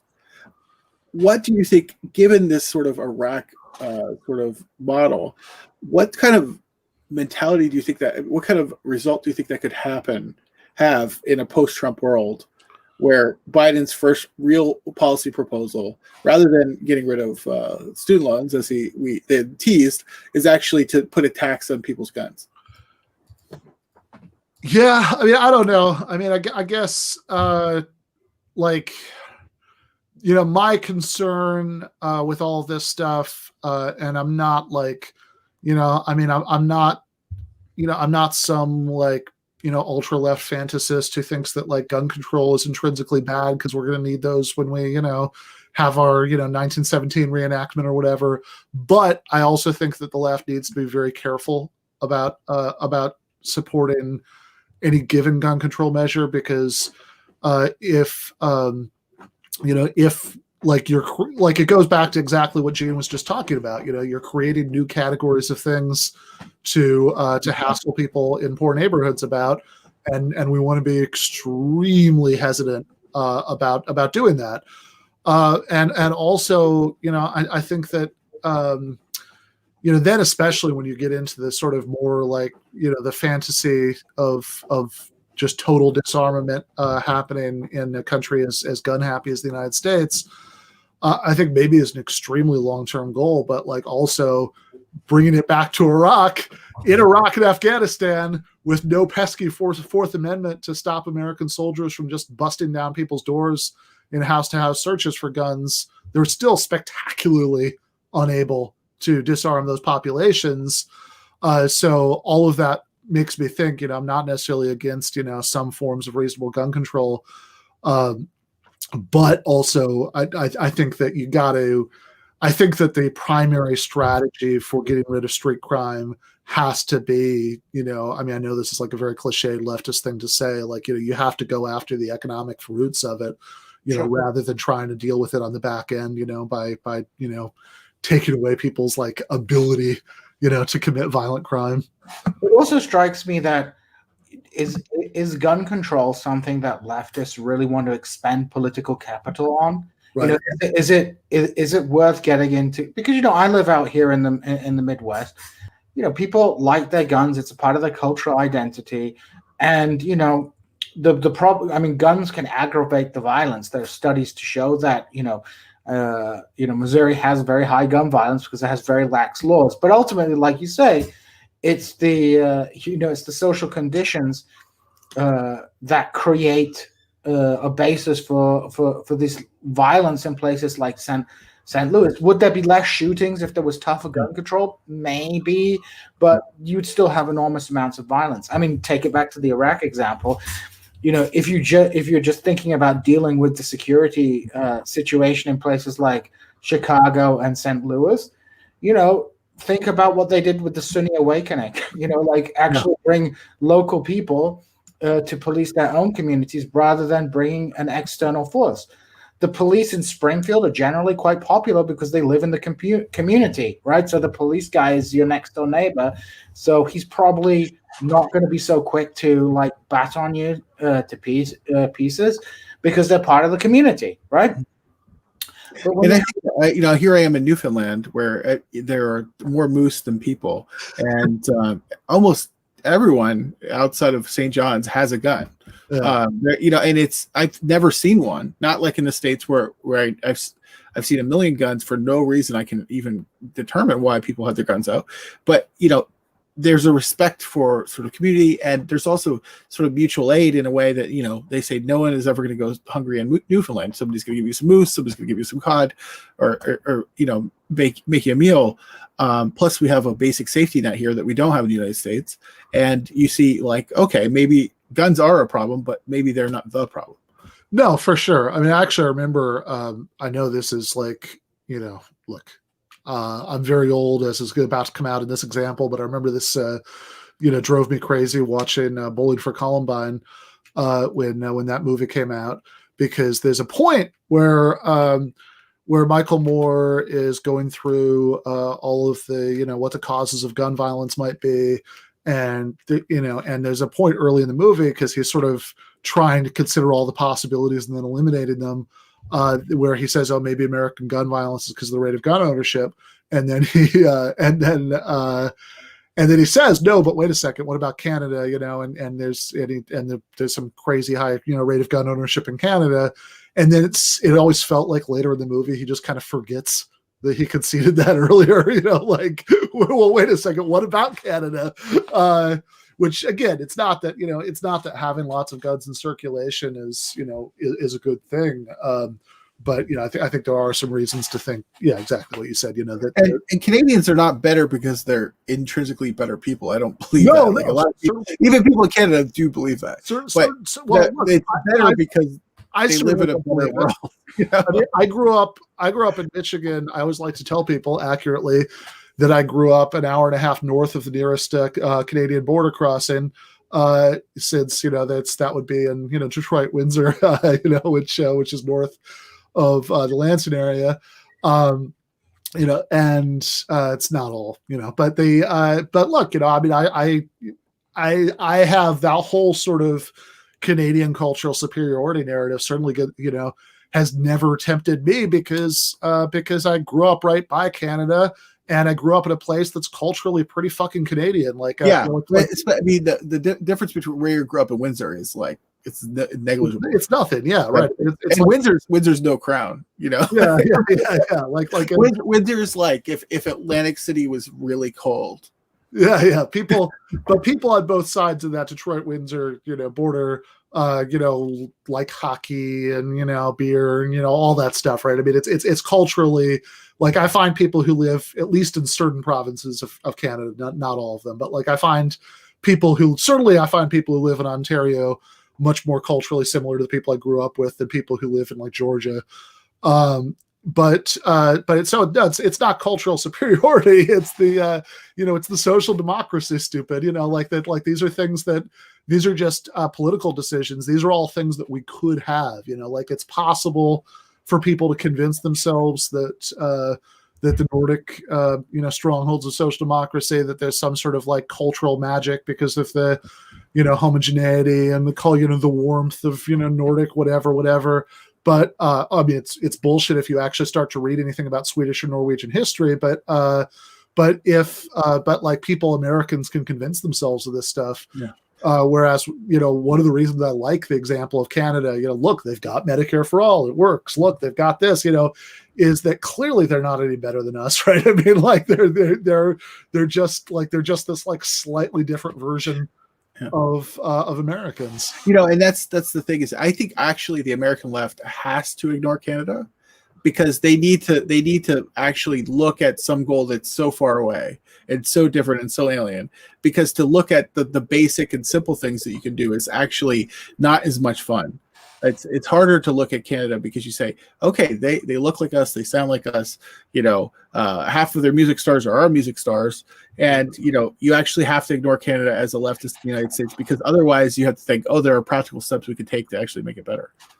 Yeah, fair enough. All right, guys, let's watch the last few minutes of the debate. Remember, for anybody who came in late, that I know it looks like the video is barely started, but that's because the second half is Q&A, and the second half of the video as a whole is Q&A. We're not going to get to that tonight, and also we're not going to get tonight to the second debate they do right after this one, which is about God. We're just going to stick with the terrestrial sphere and the Iraq War for tonight. So let's watch. No metaphysics, huh? What's that? No metaphysics for us. That's right. That's right. No metaphysics tonight. Metaphysics next week. So let's watch Christopher's closing statement.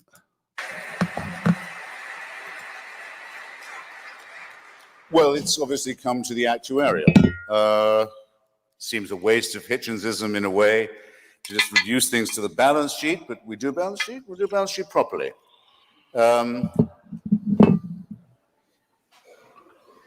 Let me suggest some things to you.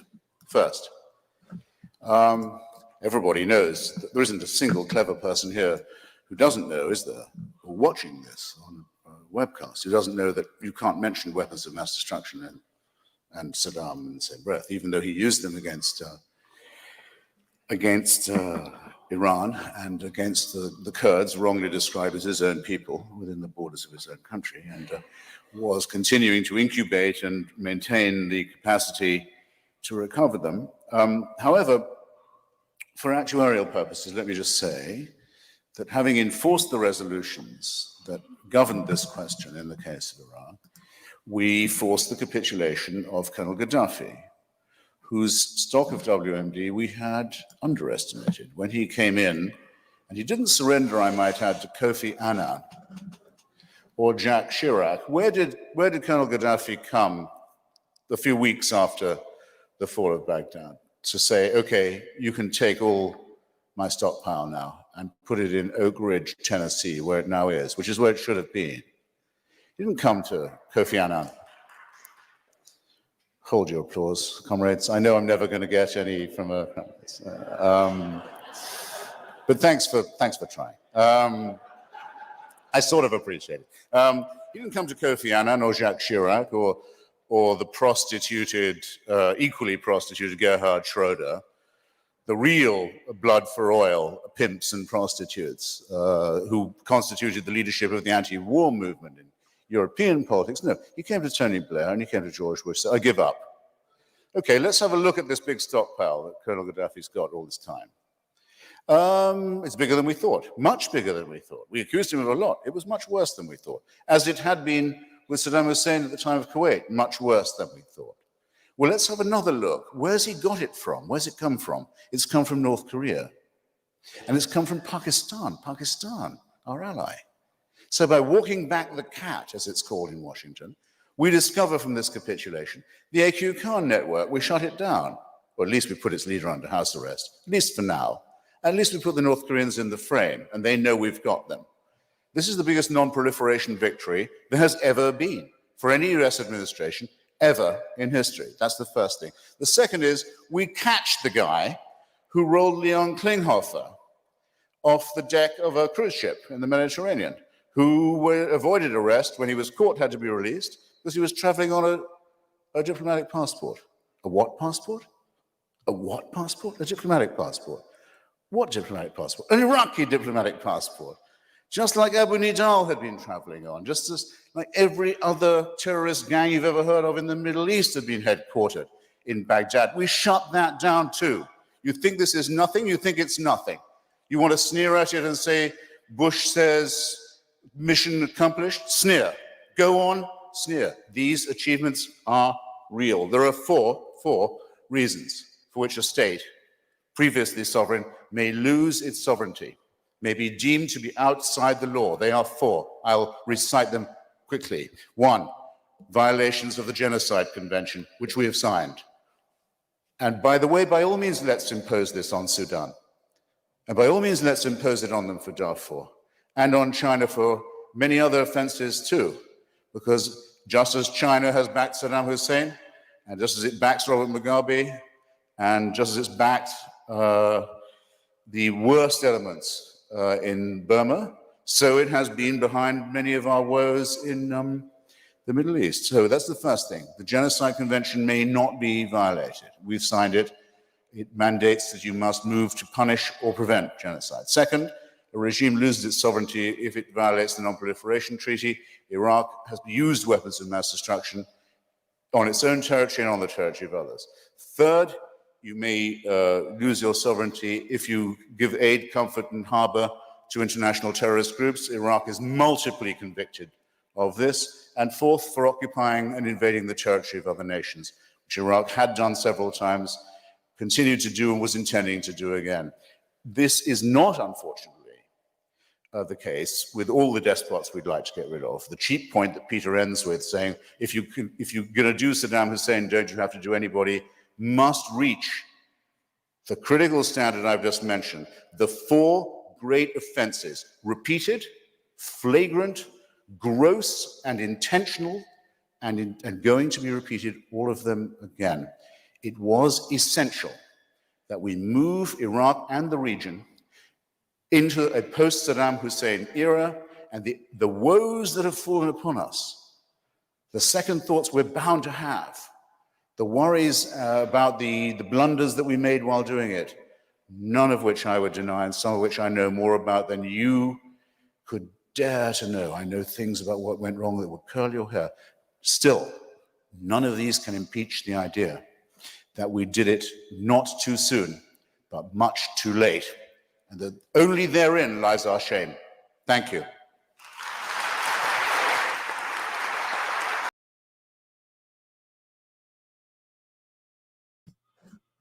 All right, that was the Iraq debate. I think when I turn it over to second to Djene and David, but I mean, one thing that struck me about Christopher's closing statement, and also about his previous statement, the rebuttal to Peter, and I know this is kind of like, you know, some people might hear this and kind of roll their eyes that it's like a sort of like college freshman discovering leftism for the first time kind of thing to say, but like, really, like, hear me out. Like, how many of the goddamn things that he says about Iraq would apply to the United States? A lot of them.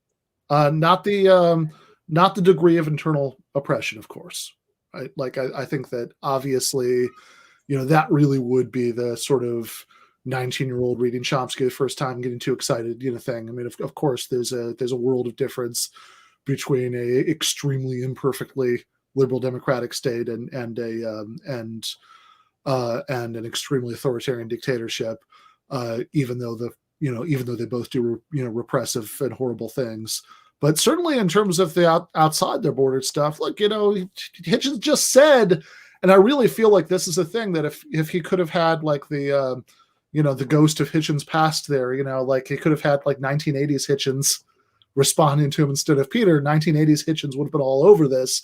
Then you say, wait a second, states can lose their sovereignty for invading other people? Well, I mean, my God, I mean, let me count the ways. I mean, how many foreign nations has the United States invaded? And even if you want to say, oh well, Iraq is okay because they violated it too. Well, did Panama do any of that stuff? Really, go down the list. I mean, how many dozens of times have we violated, and Haiti's sovereignty, over the course of the last, century? And similarly, what he was saying earlier about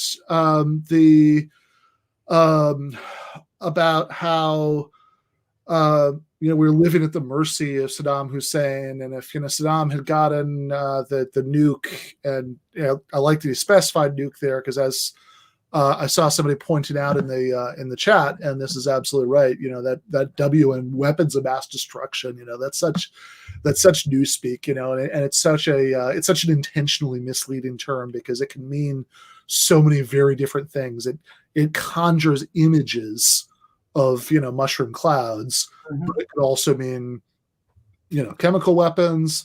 Frankly, if you actually look at the sanctions and inspection regime, it could also be longer range missiles than Iraq was supposed to be able to have. But what he's saying, if Saddam Hussein had his nuke, before he invaded Panama, before he invaded Kuwait, who would have stopped him? Yeah, well, so like the United States, that it can flagrantly violate international law. And nobody's in a position to stop it, because it's the 800-pound elephant, and it can sit wherever it wants. I mean, yeah, I think what's particularly, and I mean, we're not even mentioning Israel. Yeah, right. Which is mentioning Israel, which is right there, and has WMDs. I mean, two things I would lied about it and covered it up, although in a really weird way, where it both does it both relies on everybody knowing they have them, and also officially denies having them. Yeah, I mean, one of the things that's so striking is, he makes a big deal out of intentions, but intentions. Firstly, let's just say, for sake of argument, that at the end of the day, the decisive point for making the decision to go to war was not economic interest, but was some kind of intention to liberate Iraqis, right? So what, right? The Russians went into the Crimea, right? They marched in there for, let's say, the worst of reasons, for imperialistic reasons. But what was the result? The Crimea, they arrested some people, they built, they fixed a bridge, the electricity was on the next day, boom, it's part of the Russian Federation, there's no mass murder, and things like that. So, to hell with all these, this was what, 2008? There'd been mass ethnic cleansing and violence at this point. There was no pretending that this had not been utterly disastrous. So people's intentions, it's it's really, to a certain degree, at some point becomes totally irrelevant to why they're doing it, right? And the outcome. So, we can look at Russia's occupation of the Crimea, which could have been done for the worst moral reasons, and Iraq's the invasion of Iraq could have been done for the best moral reasons. But at the end of the day, the results were extremely different. And the guys with the bad reasons. And also, can I just add about WMDs? Please, yeah. This whole WMD stuff, it's the regime, the sanctions regime that kept Saddam in power in the 1990s worked, right? They were brutal, and they were costly on the Iraqi people. And part of the reason of that cost was not only because of the sanctions themselves, but the way that the Saddam regime distributed largesse. Sanctions often enhance the power of the state, because they become the only ones who can trade with the outside world, and so on and so forth.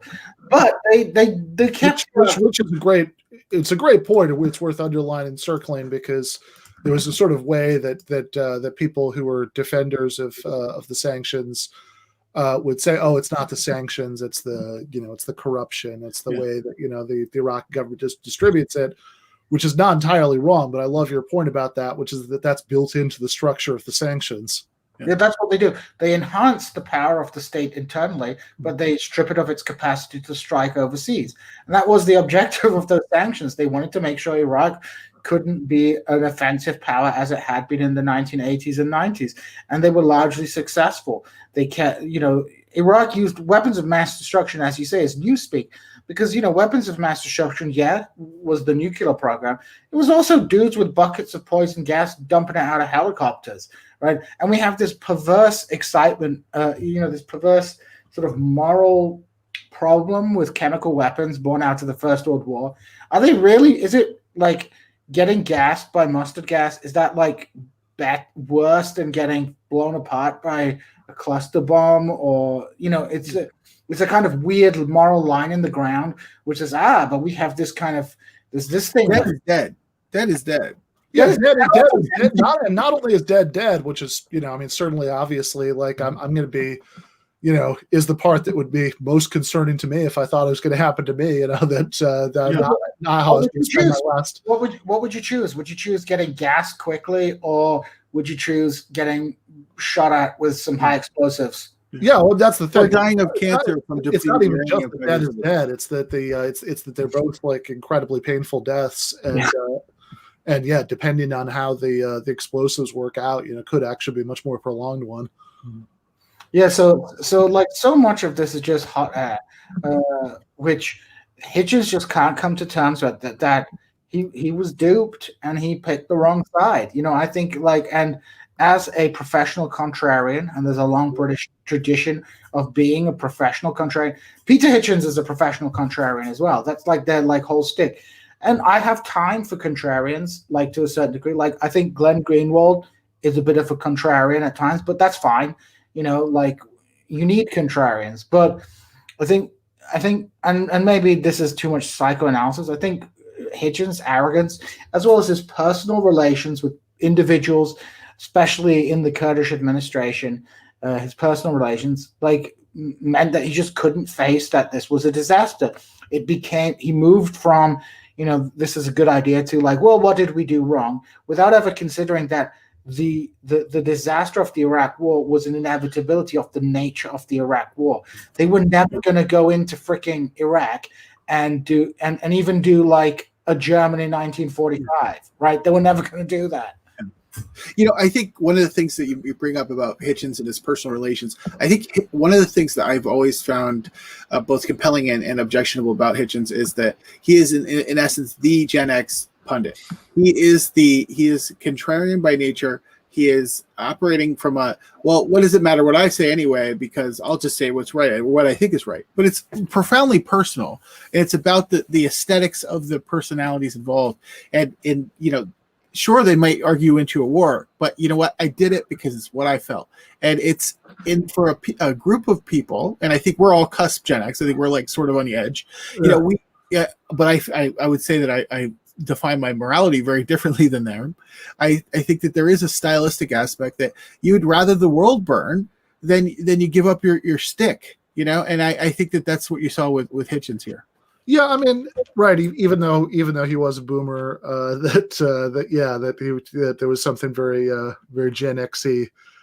And actually, I think really the thing that's most, I think the place where it vibes most with Gen X, is despite coming from an earlier generation, is that is the fall of the Soviet Union, was like a defining thing for Gen Xers, and I'm I guess I'm what the little articles in USA Today or whatever call a zennial, but the lost generation, we would really call us. Yeah, Hitchens, of course, had his worldview shaped much earlier, but like many people who went through that experience, that really, really shifted it, right? I think, even though Hitchens was never, a tanky, he was always, extremely critical of the Soviet Union. He, back when he was a Trotskyist, the flavor of Trotskyist that he was, the International Socialists, their slogan was literally neither Washington nor Moscow, but international socialism. And and later, I mean, he was certainly never, like any sort of like whatever Brezhnevite or whatever. But nevertheless, I think that it's also true that his original worldview was very much defined by the Cold War. And like so many people, I think he was really disoriented by the end of it, because even if you didn't actually endorse the Soviet system, the existence of the Soviet Union still made it feel like Western style capitalism wasn't the only kind of game in town forever, that like other things were possible. And I think that the fall of the Soviet Union really made any sort of socialist project for a while there in the 90s. That's the era defined by, was the Margaret Thatcher thing, Tina, there is no alternative.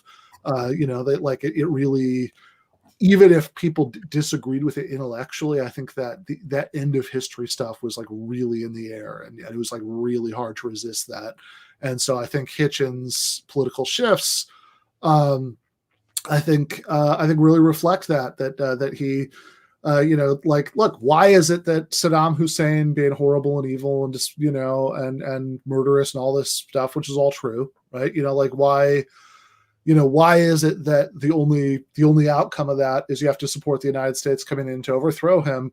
Why is it the outcome, solidarity with Iraqis, who might eventually overthrow him?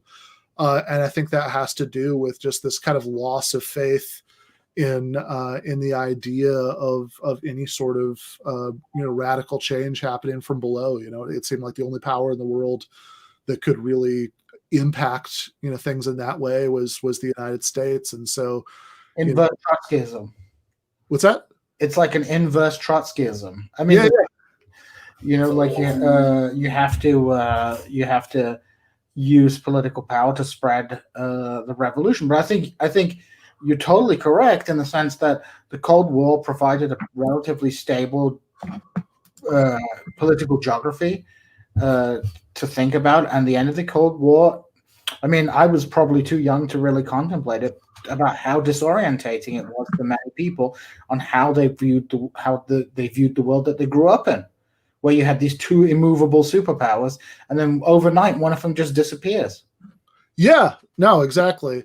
And so I think that, like, I think that to understand Hitchens's bad turn on foreign policy. I mean, look, every time that you and I have ever talked about this, over DMs or whatever, you always tell me that I'm overemphasizing the sort of like broad brush from 30,000 feet factors and like underestimating just like how persuasive certain pro-intervention Kurdish leaders were, on a personal level. Oh, I would agree. There was a circle of ex-leftists around Jalal Talabani and Barham Saleh, who's now the president of Iraq and who was formerly my boss, who were ex-Maoists, ex-leftists. So they had this, and who Barham Saleh represented the PUK in Washington. They had their own delegations here, and there was something that jibed with them. Like these guys, this kind of ex-leftist guys, they were big fans of people like Thomas Friedman. They're big fans of people like Fareed Zakaria, who, like, although they're politically different from Hitchens, and are kind of in that Bloviator school of pundit, right? So, I think your 50,000 feet view is correct, but I think Hitchens latched onto the Kurdish issue specifically with Iraq because it provided kind of this moral armor that he could use, and because the Kurdish question is a kind of confusing one when it comes to Middle Eastern, when it comes to the left, whereas the left is almost universally, unambiguously pro-Palestinian. I think it was very cool too. I remember running into some of these Kurdish fellows like in DC, and like going to cool parties, and it was sort of like, you could tell that they were sort of engineered sort of social situations where there were sort of influencers and how that worked. And there was a sort of a vibe where like, oh, I just went to this Kurdish thing and it was very cool and the people were cool and like, this is the future, and it you can't help but think about Rojava, which is a more complicated situation, I think, ever yet. But you think about all those sort of scenarios where you can take personality and ideology and like bring it into a left space and suddenly force seems like a good thing.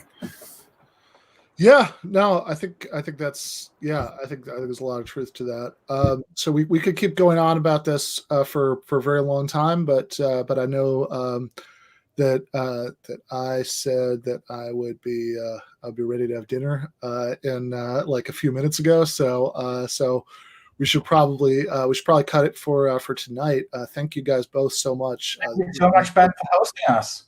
It was always good. My pleasure. It's been really awesome. And I owe you both a phone call, from what I understand. Yeah, fair enough. Anytime I'm we're literally living in the woods right now, so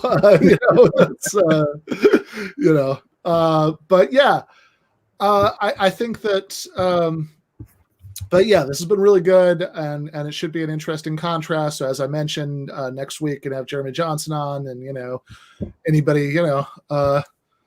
anybody who's nostalgic about the new atheism era will like the follow up debate that Christopher and Peter do right after this in the video. I should also plug before we go the next episode of the main show premieres tomorrow at 7:30 p.m. With Natalie Wynn, ContraPoints as the guest, and the episode starts with my playing the footage of Rudy Giuliani farting, which might seem much more obnoxious than it would have, because I see that Rudy just tested positive for COVID. But in any case, then the episode after that is going to be Anna Kasparian and going to argue with the libertarian named Jason Lee Bias, and then the episode after that is going to be Amber Frost and Slavoj Žižek. So that should be fun. And going to do the pace of these live streams is going to slow down a little bit when we get into the holidays, but there are a few that are planned for next week. Going to be talking to both Eric Levitz and Daniel Bessner about Daniel's criticisms of something that Eric wrote about, fascism analogies on Wednesday, and on Thursday, and I should say on Tuesday, I'm going to be on the stream talking to Nando Vila and Lee Phillips about Queen's Gambit. And similarly, in terms of cultural programming, on Thursday, Jacobin deputy editor Micah Utrecht and Forrest Miller, the producer for the show, are going to come on to talk about Apocalypse Now, because Micah just posted that he just watched Hearts of Darkness, which is the making of documentary, and he had some thoughts about it. So check that out. And Cole James Cash on Friday to talk about a friend of the channel, Mira Tandon. So that should all be fun. And yeah, really appreciate everybody for watching, and really appreciate the two of you for coming on. Hey, thanks so much, Ben. It seems like you got a busy schedule, so good luck. All right, thanks. All right, bye guys. Left is best.